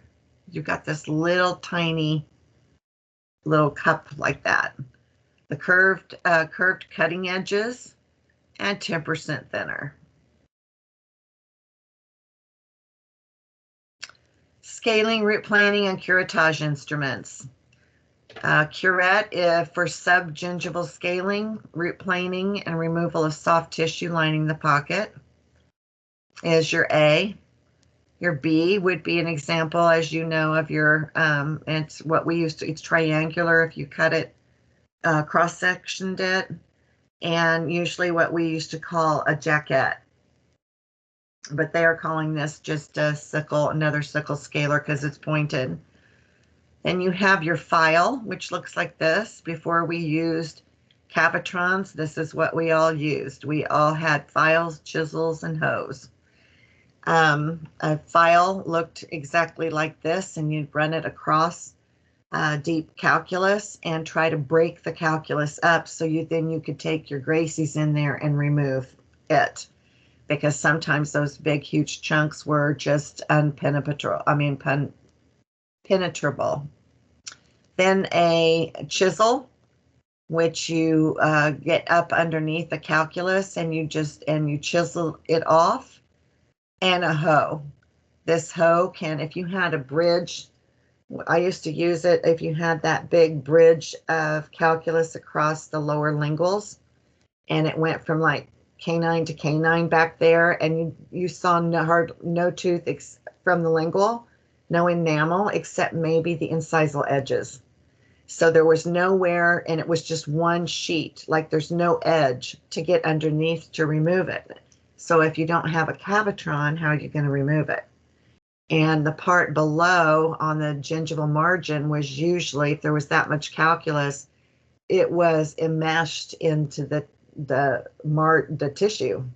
So as you remove that big calculus, if you're not careful, you take an entire little layer of tissue with it, which of course then it's bleeding and bleeding, and they think that you've done something wrong. Treatment area, they said something about clock positions, to know just basic clock positions. This one doesn't have a lot of 12 in there, but it does if you're right-handed, mainly between 8.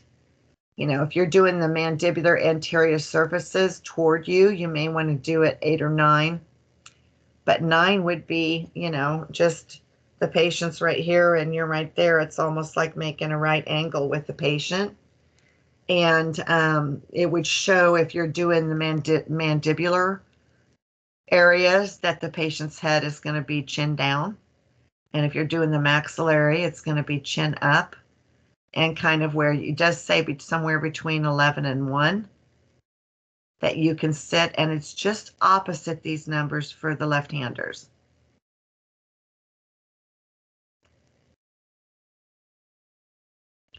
So I wanted to go over, if there are any questions over periodontal instruments? Or any questions over anything that you're seeing in anesthesiology? I think we'd have probably, I usually get a lot of questions or wanting me to explain a lot, but most everybody had already taken that test, those tests and everything. So don't hesitate that if you are coming across something and you see the right answer and you're like, okay, fine, but you really kind of don't get it. Don't hesitate to email me at concord.edu and I will get back with you. Maybe not right at that moment, but I'll get back as soon as possible with you guys.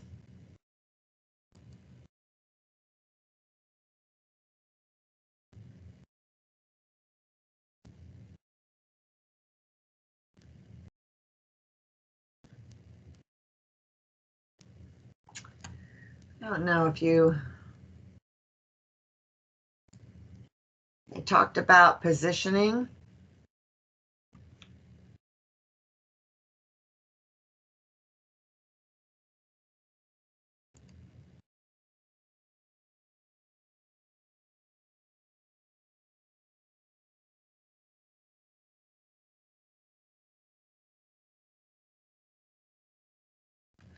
Um,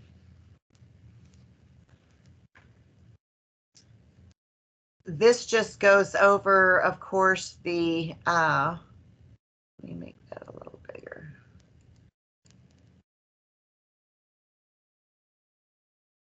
Clock positions. I think I mean, between all your books, I think that you probably have these down and how to use the modified pin grasp. What I'd be interested, they may have pictures of people grasping instruments and ask you to choose the one that has a modified pin grasp. So they may give it to you in verbiage, like knuckle up, convex C shape. Don't fingers do not overlap. Index and thumb opposite each other. No touching. Don't balance on the facial and lingual. You could slip. Ring finger, or also called fulcrum finger. Keep that straight. Keep your index, middle, and ring fingers together. And you can control, detect rough areas, and prevents musculoskeletal stress, which is why we use the modified pin grasp.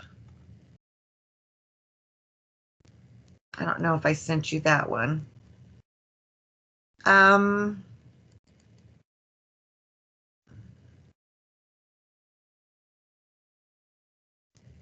Ethics. One of the important things that I don't have in my ethics, the chart that talks about beneficence, maleficence, because you guys do so many of those. You've done ethic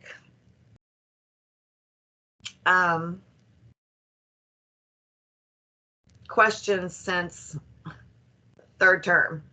So I think you should be familiar with those, but in the informed consent, I mean, I gave you guys, I don't know if you still have them, a packet stapled together of all these different papers and charts, which is basically the whole course in like 7 pages.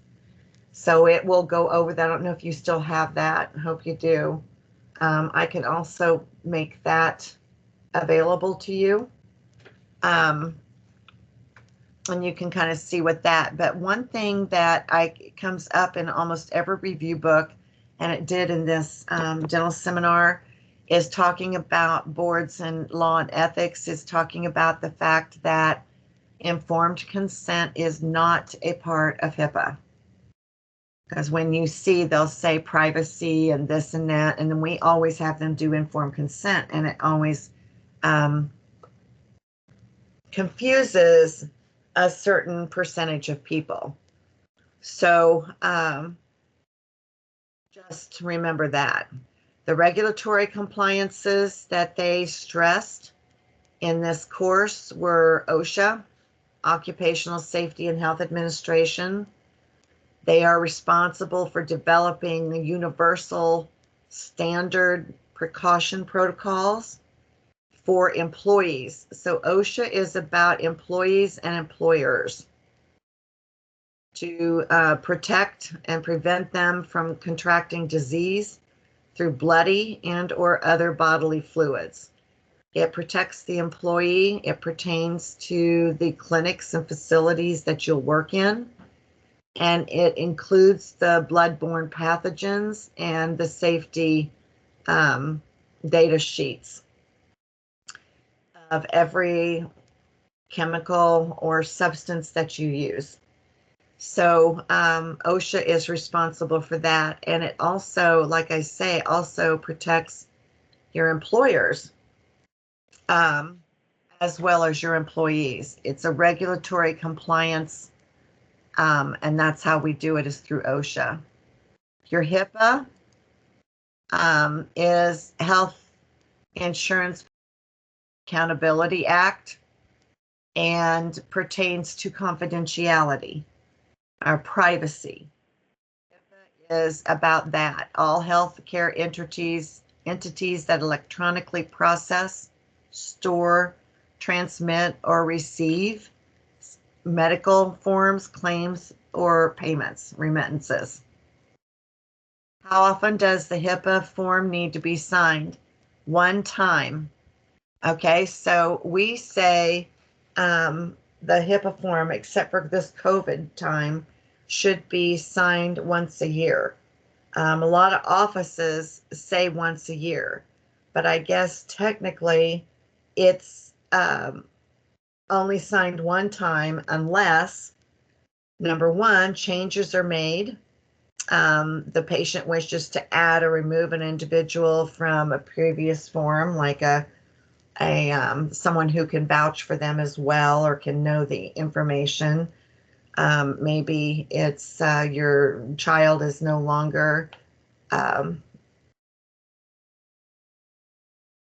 they're legal at that point, and so they're no longer under your jurisdiction, and they can, you might want to do it there. Then maybe you need to sign another one. The other reason is the government makes changes to the HIPAA policy. So if they make a change and add a rule or redefine something, take something away, then it would be important to sign a HIPAA policy. So the office has to provide the patient a copy of the HIPAA policy at least every 3 years. But this is dependent upon, you need to check state law. The state law will tell you what the number of years in your particular state is before you have them re-sign. The CDC is Centers for Disease Control. It recommends infection control protocols and conducts research to determine how diseases are transmitted. And everyone should know all of that because we are inundated with the CDC, are we not? With all this COVID. So the CDC gives individuals the right to keep the group health insurance benefits for 18 months. Applies if a person has reduced their work hours, quits, or loses their job, whether it's voluntary or involuntary. It also provides coverage for the spouse and independent children. So these are other things that the CDC does. Patient and professional communication, informed consent, example would be autonomy. If you give someone informed consent, you are honoring the code of autonomy. You'd need to tell them the nature and need for the procedure you're about to do, the benefits and risks of the procedure, and that's telling them what we're hoping that will be the outcome of this procedure or what may be a negative outcome as well, or side effects or whatever. The prognosis is what you see, what you expect to happen. So the prognosis looks good that if they continue to floss, that this gingivitis patient, if they continue to floss and brush, maybe use mouthwash, maybe get an electric toothbrush, if they do these things, that the prognosis is very good, that they will get rid of their gingivitis within maybe 3 weeks. So the prognosis, you get some of these patients that we get from Sam Rogers that may have 8 teeth. They have, they're barely held in the bone. They have, 10 millimeters almost of recession, and they have like 2 millimeter, maybe 1 millimeter pockets because there's only about 3 millimeters of root. Their prognosis is not good. Their prognosis is something that is irreparable. We're not going to repair it, not unless they get, grafts and bone done, and even then, there's not enough bone to put a tooth in. So probably if they either are going to have them eventually pulled and get dentures, is probably what their future is. So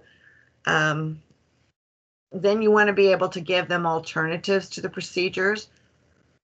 A lot of times, sometimes with patients that are kind of negative, and you'll get that more in private practice because it's very expensive in private practice, and a person wants to really know that they really need to get this done, and that it's not just something that is on your quota for the week to get X amount of patients to do SRP. So if they're going to be spending over $1,000, and sometimes insurance pays, but you know how that is. Insurance sometimes doesn't pay as much as one would hope. So it's going to be very expensive. So they are going to probably, you'll get these questions about, like, what happens if I don't do this? I don't want to do this. What happens if I don't? Well, you can't ever tell a person exactly what's going to happen. We're not into scare tactics. You know, all your teeth are going to fall out and blah, blah, blah. But what you can say that kind of the same thing in a different way. So you need to tell them that the reason that we don't, because they'll ask you, why can't I just come once every 3 months and keep getting them cleaned and then not do the SRP? So you're going to give them, you know, alternatives. We could, and this is what we see happening. So you have to give them the benefits and risks and alternatives. The patient I have a quick question. Sure. So you're saying that, I mean, telling them actual facts on what's going on and what's the future outlook of the situation is not something that we should tell them, as far as that's a scare tactic. No, you should tell them that. There's a way to do it and there's a way not to do it. I think I even told you guys, I was supping in an office and I heard a gal everything was open except it's this little partition between like 4 rooms. And she was at the far room, and I heard, all of us heard, was she had an older man it was probably wondering why he needed this and whatever. And she goes, and we could hear him go, he doesn't floss much. And she goes, well, do you want to lose all your teeth? Do you want to, I mean, I'm talking that. You don't scare tactic them and try to shame them and whatever, that it's best to go ahead and give them some alternative. I mean, give it in a more professional manner. So yes, we need to tell them the truth, but you need to give them, this is what can happen, what we're hoping will happen if you do have SRP, and this is what will probably happen if you don't, within a matter of time. We can't say when, this year, next year, whatever, you know, the following year, but this is what is happening. Here are the radiographs. You can see the bone. Here's the this and that. And then you give that to them non-emotionally and let them make a decision. So you are giving them the facts, but just not in scare tactic ways. Does that make sense? Absolutely. Okay. So they are allowed to ask questions, which is hard when you're in private practice because of time. Sometimes you want to give them the most information, give them the idea of what's going on without it being an hour that they're not going to understand. So basically what I would always do is start back at the beginning. All of the instructors you may already, at this point, you probably already have developed a little speech, so to say, but you can say, you know, I'll say every time we eat or drink, food mixes with our saliva and it makes plaque. So even at nighttime when we're not eating, we have plaque. So that's in everybody's mouth. And it's good to say everybody because obviously they think sometimes you're just talking about them. Like, why am I getting plaque? I have a dirty mouth. So we all get plaque. Then if it's left on there and not disturbed, it starts to harden. It only has one choice. It'll go under the gums. One side of it will attach to your tooth. The other side attaches to your gum tissue. and then it is rough, and so more plaque is going to stick onto that, and it begins to inflame your gum tissue. As that happens, you may begin to get some destruction in the bone, like all those go into your system and they kind of eat away at the top of the bone. And so as your pockets go, so goes your bone underneath.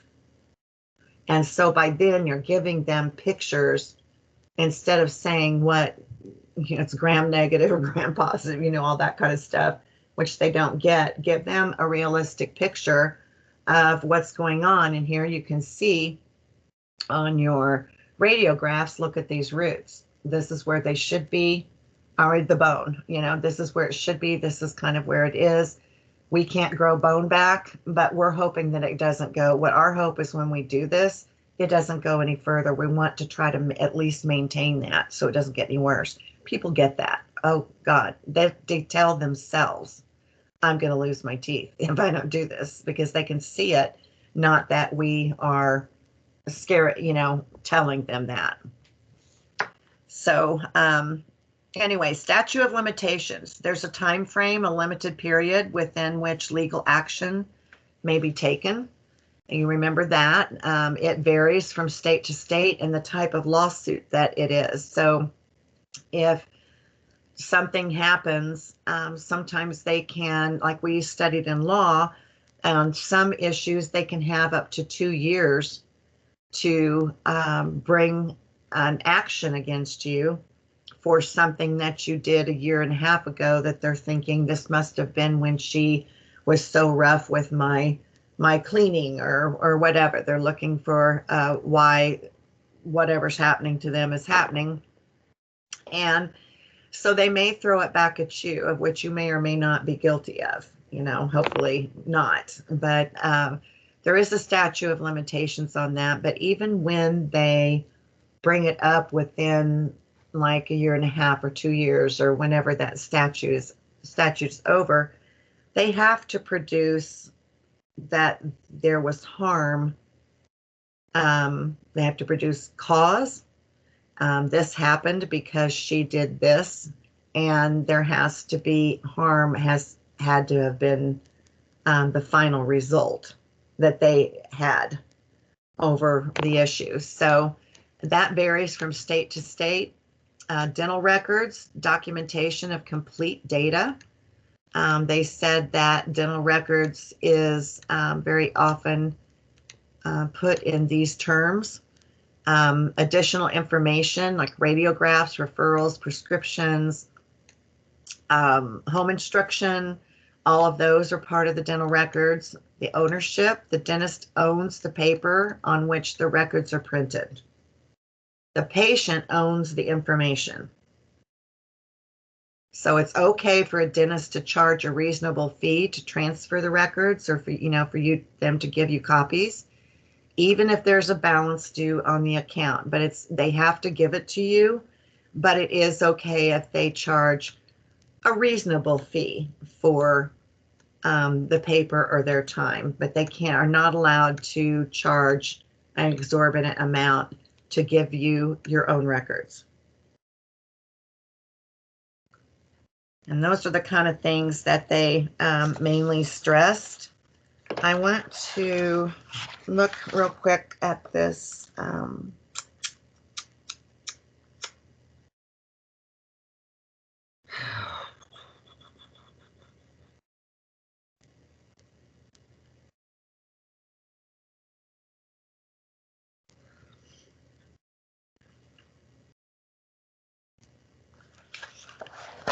I think that's basically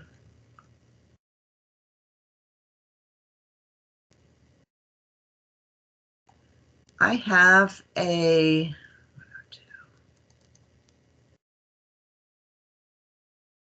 see if I can pull this up.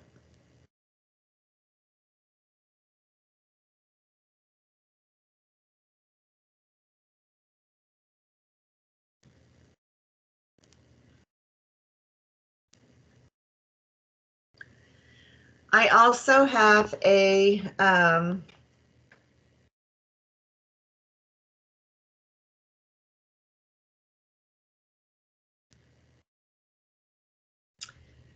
Professor Tresner, are you still there? Yes, what's up? You know the tests that you give to the students in each subject, are those from the tests that we made out of multiple review books? No, the last two cohorts have been using the exams at the back of the board review book. Okay. Okay. That's what I thought. Okay, so there's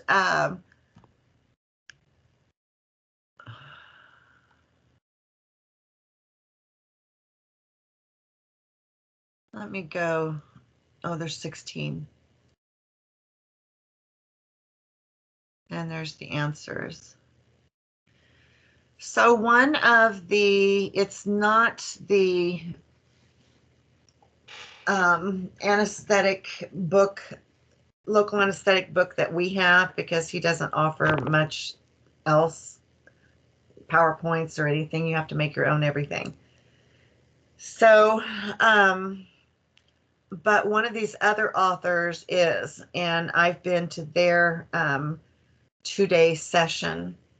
They're from New Mexico, and they use the book from the author Logothetics. She actually, Professor Logothetics, who wrote that book, is actually a professor at the University of New Mexico.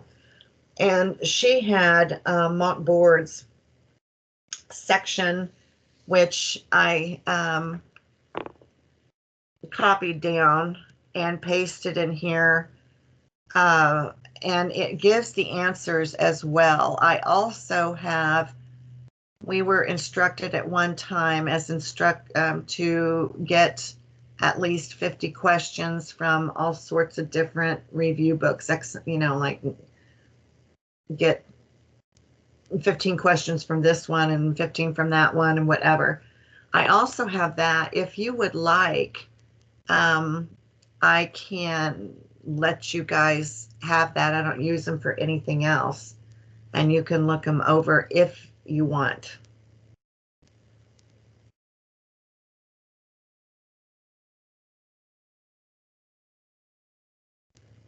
You guys care?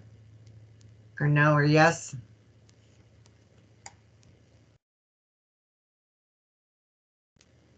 Why don't I send them? I can send those to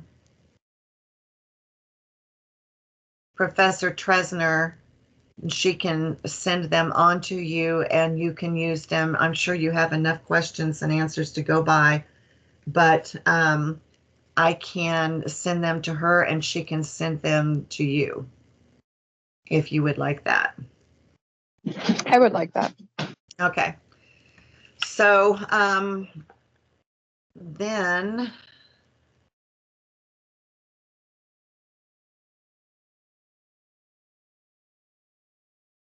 as far as ethics go, did any of you keep that packet?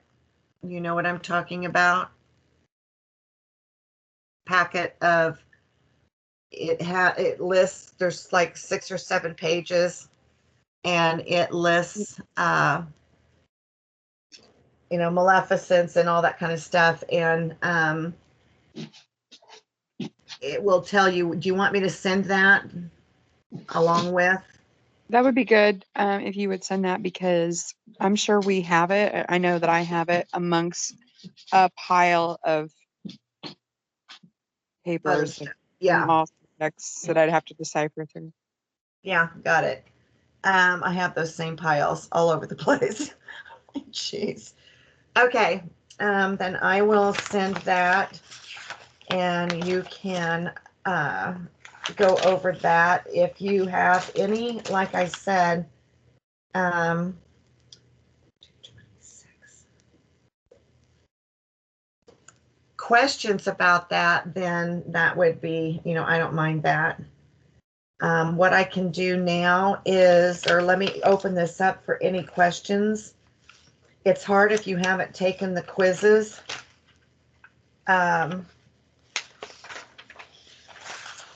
I thought I might as well. Oh, I didn't send you this. Another copy of civil law. I don't know why this is. Okay, because I'm using a backdrop and I don't know how to get it off. I just want my save so I can show you things. Okay. You probably can't see this paper at all, but it is civil law. It's that one sheet I gave you about civil law and criminal law. And remember that civil law, there's two types of civil law. Well, there's two types of law. Let's go back to the beginning. There's civil law and there's criminal law. So criminal law is, you've killed someone, you shoot them, you murder them, etc. It's called harmful violation of societal rule outlined by statutory law, the laws that are on the books that say you cannot do that. So it's physically harming someone with a weapon, or it could be practicing dental hygiene without a license. That is also criminal law. So you would have to go to the court for litigation of that. Then there's civil law, which includes everything else. Those are, it's something that violates your person, your privacy, your property, or any contract that you may be in with someone, written or verbal contract. So within that civil law, you have either contract law or you have tort law.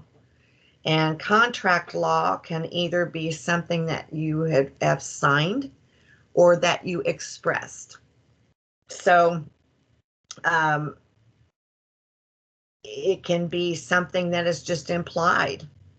It implies that you aim to have your teeth cleaned if you call and make an appointment to get your teeth cleaned and show up at the office at that time. It's kind of implied that you've given your consent to do that. And remember that the relationship that we have with our patients is a contract. It's contractual. It's an implied contract that we'll do our best for them and that they're coming and getting a service and we'll pay for their service. So an implied contract is nonverbal because you're going to just show up and the hygienist is going to clean your teeth. So express can be oral or written. It offers, you have an offer, I'm going to be there to clean your teeth. They accept it by making an appointment and agreeing to the payment. So it's called a consideration or payment. So those are both the two different kinds of contracts. Contract law is legally binding agreement to keep a promise in exchange for something of value. So you have that as implied or express. So civil law, if you were to take something to a civil court, like they have on TV, Judge Judy or whatever, those are all civil courts. And you need to have now she happens to just be the judge and jury on her court, but you might have a jury of some type on your civil litigation, your civil day in court. And so if that happens, you have to have a preponderance of evidence, which means that 51% of the most convincing evidence wins the case, even if it's just a judge and they are going to be making the decision. It's a preponderance of evidence. So person A and B are in court against each other. And A has 3 truckloads of paperwork and B has 1 box of paperwork about their case. If B's paperwork is more convincing, even though they have most, at least by 51%, just a little over half, then they win the case, no matter how much the other person has. So that's what a preponderance of evidence is. In a criminal case, as you all know, they're convicted on beyond a reasonable doubt. So it may be that everybody in the jury has to come to the same conclusion that beyond a reasonable doubt, we believe that this person did it. If they have a reasonable doubt, then they cannot convict. Okay, so there's contract law and there's tort law. Tort law is it's under contract and tort law or civil laws. And it's a civil law that results from the breach of a legal duty that exists because of societal expectation rather than a contract. So the normal societal expectation is that you don't intend to cause me harm. The normal societal expectation under tort law is that you're not going to just walk down the hall and box my ears, in the hallway. Okay, that you're not going to, or I'm not going to, with you, get you in a corner and scare you to death by screaming at you, and you're worried about your physical harm. All of those slander, I slander your name, I write something nasty about you and put it all over Facebook or publish it or whatever, and that's libel. Okay, so none of those are to be done. And false imprisonment, misrepresentation, those are all intentional torts. They're civil wrongs, and a society has decided that we should not do that because you have, under tort law, intentional and unintentional torts.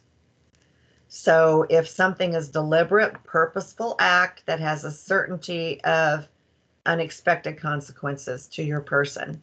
So there, I have a certainty of consequences if I harm your person or your property or slander your name, etc. There's persons and there's property for intentional. You go steal something from someone's house, it was obviously intentional. You harm somebody, even if there's no injury, but you put your hands on somebody else, that's battery. So you cause a person, get them in a corner, scare them to death with what you're saying. They're worried about their life or harm coming to them. That's assault. So it could be words and conduct only. There's no physical contact in assault. Physical contact is battery. So, and then misrepresentation, false imprisonment, restraining someone, infliction of emotional conduct. Slander is verbal, libel is written. So those would all be, and property would be intentional. Unintentional tort is when you harm occurred, but you had no intention to cause that person harm. Okay, so but harm came to them. You could even talk about, you could say it was an unintentional tort because a needle broke off in the patient's tissue. And what they would argue is that it must have been intentional because you knew not to put the needle to the hub. Okay, let's say you didn't put the needle to the hub. It was a manufacturing issue. Harm occurred that you did to somebody, but it was unintentional. It wasn't to the, you didn't put it in the tissue all the way to the hub. It was something that was maybe a manufacturing issue. So those are the types of intentional, unintentional tort law. If I could real quick here, I know you've gone over periodontology, or I feel like you have, but there are some things that they said to really watch out for, that one thing is, I just want to give you, and they said the boards loves the definition of loves to ask the definition of a gingival description of HIV person. And they said what the answer is that they want to hear is that HIV would have linear gingival erythema. If you can picture that.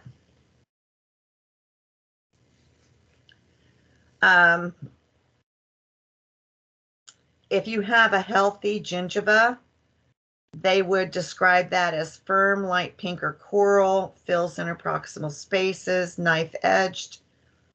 Gingival margin is on the enamel. 1 to 3 millimeter gingival sulcus, and no bleeding on gentle, shallow probing. If it's unhealthy, spongy, swollen, red, bleeds on probing, bulbous, festooned, recession, hyperplastic, deep pockets, or probing depths with BOP. They said cells of the periodontal ligament, most important, and the primary cell of the periodontal ligament is a fibroblast.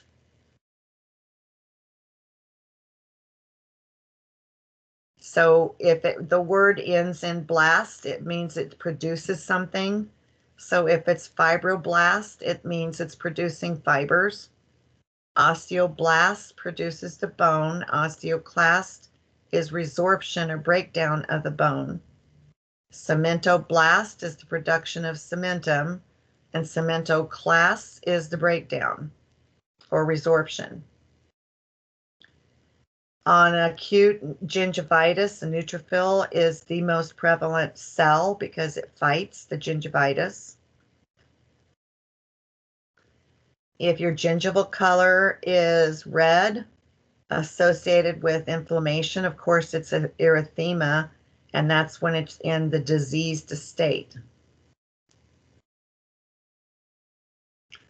If your gingival color is like a pallor, lighter than normal, associated with anemia, leukemia, or fibrotic tissue.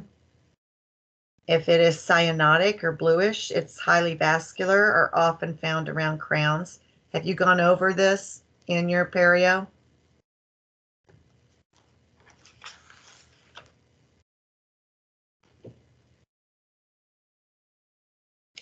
The gingival surface texture is stippled. It means this attached gingiva is often stippled. Marginal gingiva is not stippled. Said they love the question on boards about clefts. On the contour, that Stillman's clefts indicated by vertical loss of tissue caused by improper flossing. Cleft defects and how you manage Stillman's cleft, which is give them flossing instruction, which is how you would manage a gingival cleft issue.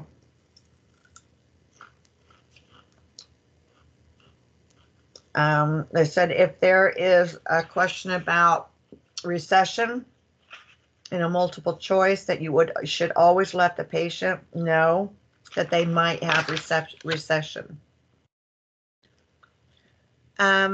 They're going to give you films, pictures, and everything on perio. Look at all the information before answering board case questions, and then just go for the best answer.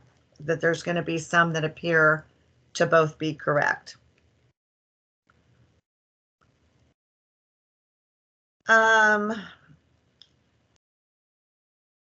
We've talked about phenytoin and dilantin and cyclosporin as increasing the risk of gingival enlargement if someone's taking that. And I think we just touched on, at least in my classes, nifedipine. Another word for that is Procardia. It's an antihypertensive. It's a calcium blocker, and it's a treatment for high blood pressure.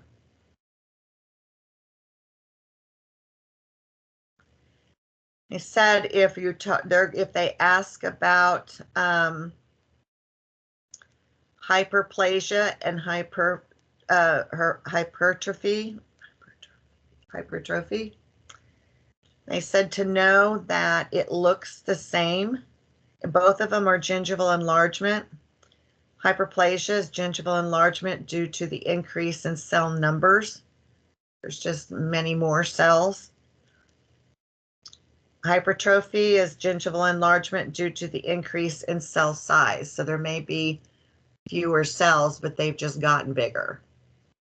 They said hyperplasia, hypertrophy looks the same but different under a microscope. That may be their question.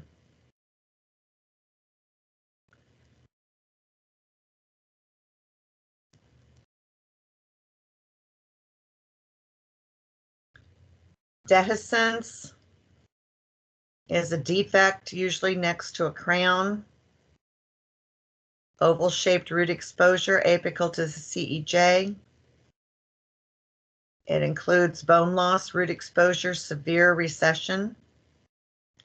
Fenestration is a window-like opening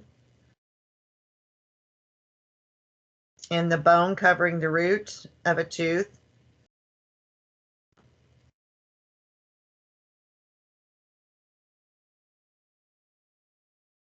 Said you could have health and or healthy gingiva with that. Said plaque is a biofilm.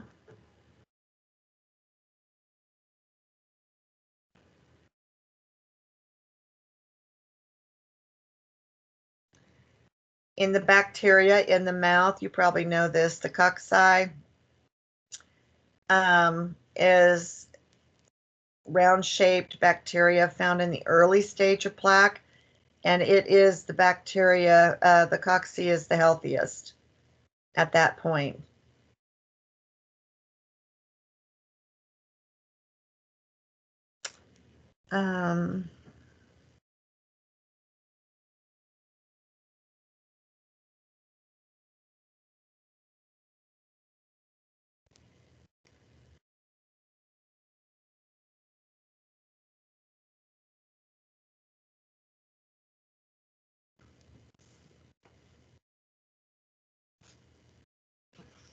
You see in here, I'm sure she went over most of this.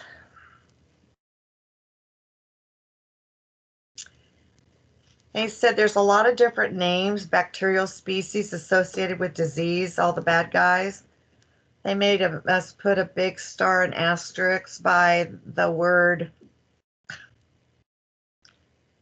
Porphyromonas. You guys know that? Gingivalis. It's P. gingivalis. They said, then they have like T. denticola, Tannerella forsythia. They keep going down with Fusobacteria, whatever. They say choose the Porphyromonas or the P. gingivalis if they're about the bad guys associated with disease. Does that make sense to anybody?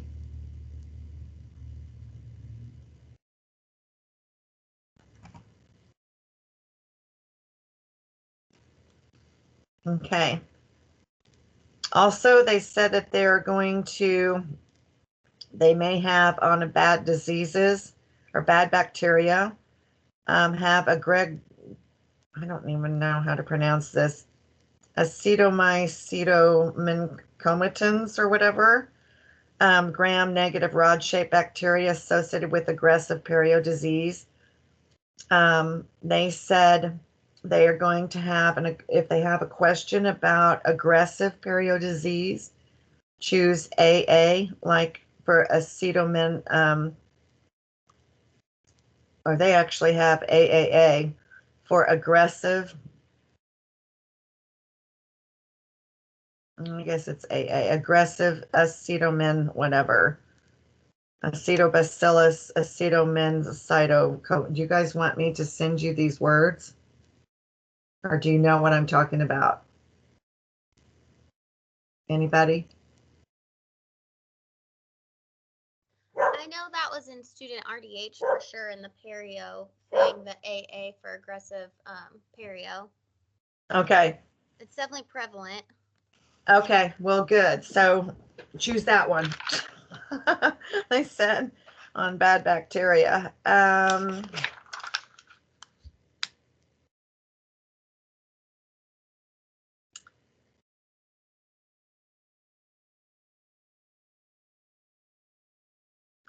A board question they have: the oral hygiene aid most suited for removal of loose or non-adherent plaque is an oral irrigator.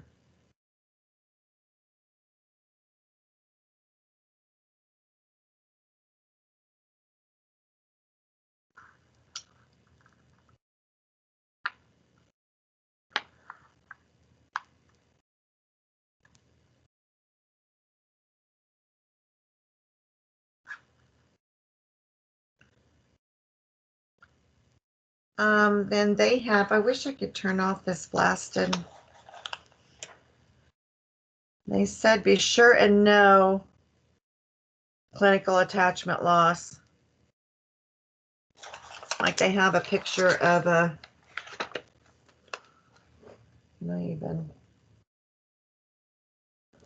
See, I blank out on this. This is the weirdest. Anyway, I can't make it so you can see it. Anybody know how to tell me to turn the fake picture behind me off?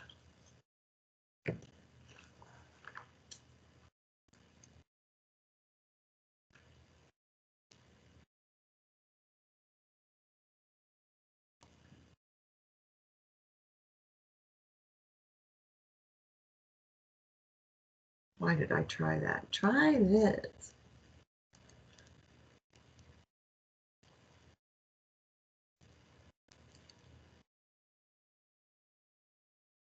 Lord.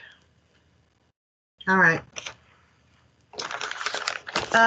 But actually what it is just being able to tell the difference between recession and the clinical attachment loss.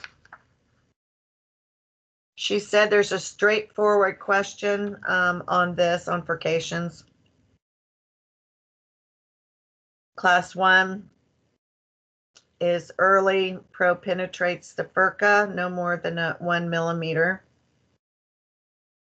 Class 2, penetrates the 1 millimeter, but not completely through. Class 3, severe probe will pass completely through the furcation in the maxillary molar. And probe passes through the mesial buccal and distal buccal and touches the palatal root in the maxillary. Class 4 is the same as class 3, but the furcation is visible due to recession, etc., and that you do detect that with a neighbor's probe.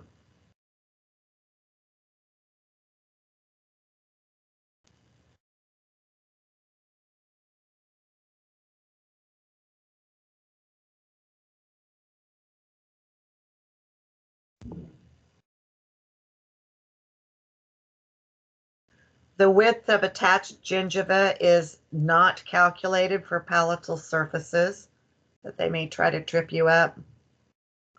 So when you're trying to see the width of attached tissue before you have a mucogingival involvement, then they don't have any of that for a palatal one, so don't get the palatal side, so don't get tricked.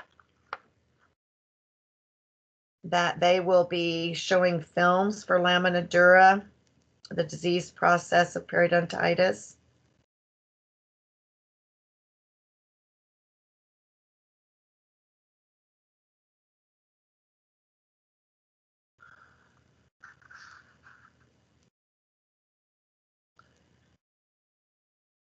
To know the suprabony and infrabony pockets and what the difference. Suprabony occur above or coronal to the alveolar crest bone. Infrabony is the base of the pocket is below the alveolar crest.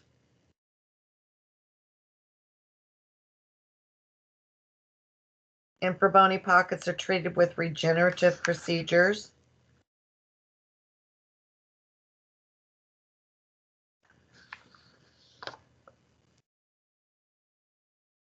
Occlusal trauma does not cause perio disease.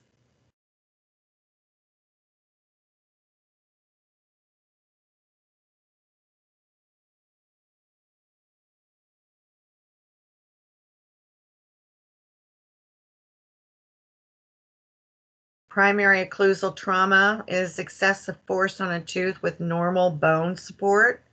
It's the easiest one to treat. Secondary occlusal trauma, the injury is the result of forces applied to a tooth that has previously experienced bone or attachment loss.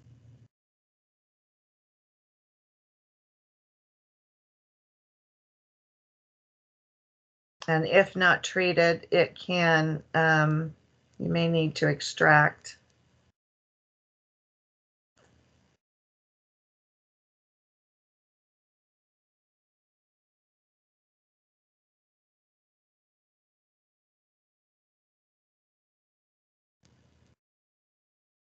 They're going to want you, they said, to chart open contacts on boards.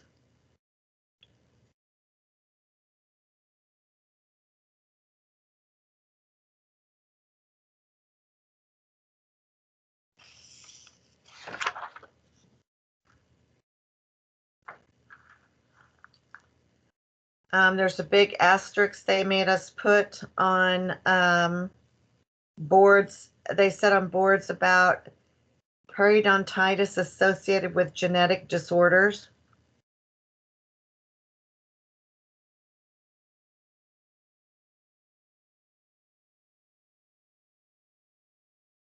Said it's a familial and cyclic neutropenia.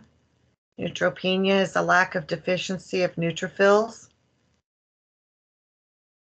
You're born with a deficiency of neutrophils, and then you have an increased risk of perio disease.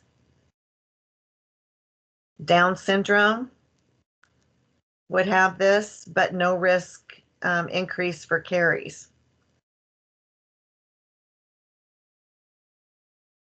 Papillon-Lefebvre syndrome is very rare. It's a severe periodontal destruction, premature tooth loss, hyperkeratosis of the palms of hands and soles of feet.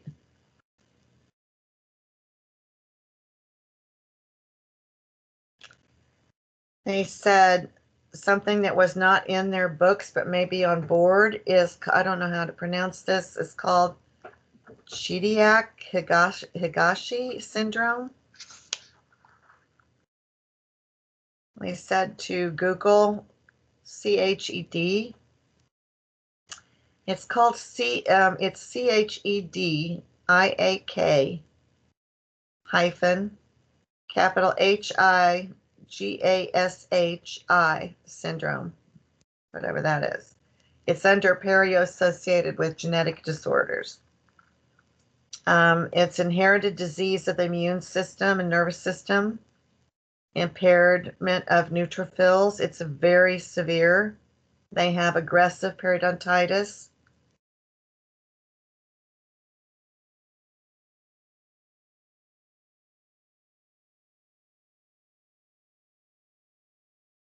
Said on NUP, necrotizing perio disease, necrotizing ulcerative periodontitis. They said tetracycline is the drug of choice because it concentrates in the crevicular fluid, gingival crevicular fluid. Abscess of the periodontium, a gingival abscess, there's no bone loss. Perio abscess, there is bone loss. Pericoronal abscess, it's around the crown of a tooth. So if that has an abscess around the crown of a tooth, it is now an infection and called pericoronitis. It's around the crown of partially erupted teeth, most often the mandibular thirds. You guys have all seen those. Often those do not show up on a radiograph. Periapical abscesses are around the roots.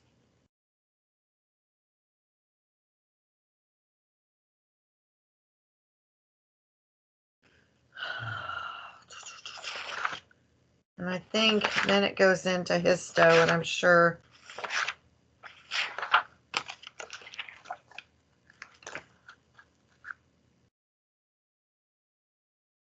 I can't let you copy anything out of here, but I can let you look at it. Do you guys want me to bring my Chicago review book on Wednesday? Yeah, I think it would be nice to have in clinic. If we have time, we can look over it. Okay. Why don't I do that? Then is there anything else? I wish, if you'd been able to take those, wish there were going to be a few more questions if you have confusion on anything. One thing I see here, they have in big asterisks, but I think you already know this. If you're giving an anesthetic and there's a 1 in 50,000 ratio of anesthetic, it's too strong if you use a 1 in 50,000 as a cardiac dose. Because they may have a question like that, and I don't know if we ever really went over that, not thinking that would even be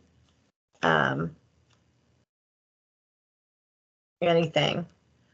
They said if any on special needs patient, if anything at all is an uncontrolled condition, we do not treat, which is the answer you want to give on boards. You don't treat.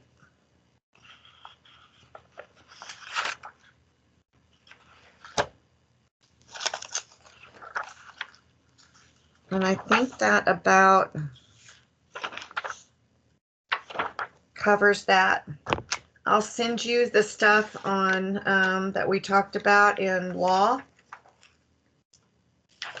And you've got all that stuff on perio. I'll send you the anesthetic quizzes. Is there anything else?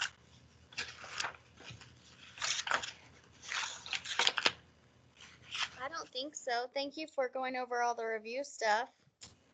You're welcome. I'm sure you're like bored to death.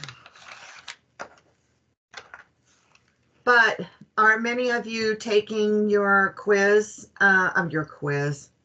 Don't you wish it was a quiz? Your boards soon? I didn't sign up until I'm January 14th, so I've got some time to study. Okay. All right, then I guess I'll wrap it up with that. I think that Tresner was recording this, so if you have anything, and like I say, if you have anything extra, just please email me. I don't mind at all.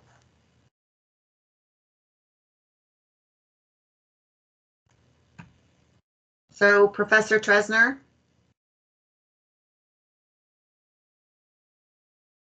Can't believe she was hanging this whole time. Anyway, so I'm going to go ahead and leave the meeting, and I don't know if you need to stay on with her or not.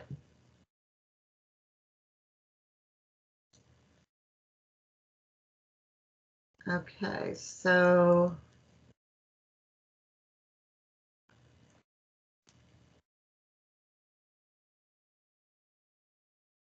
you're very welcome. I love you guys. Can't believe you're leaving us so soon, but so happy in what you've done. All right. Have a good evening.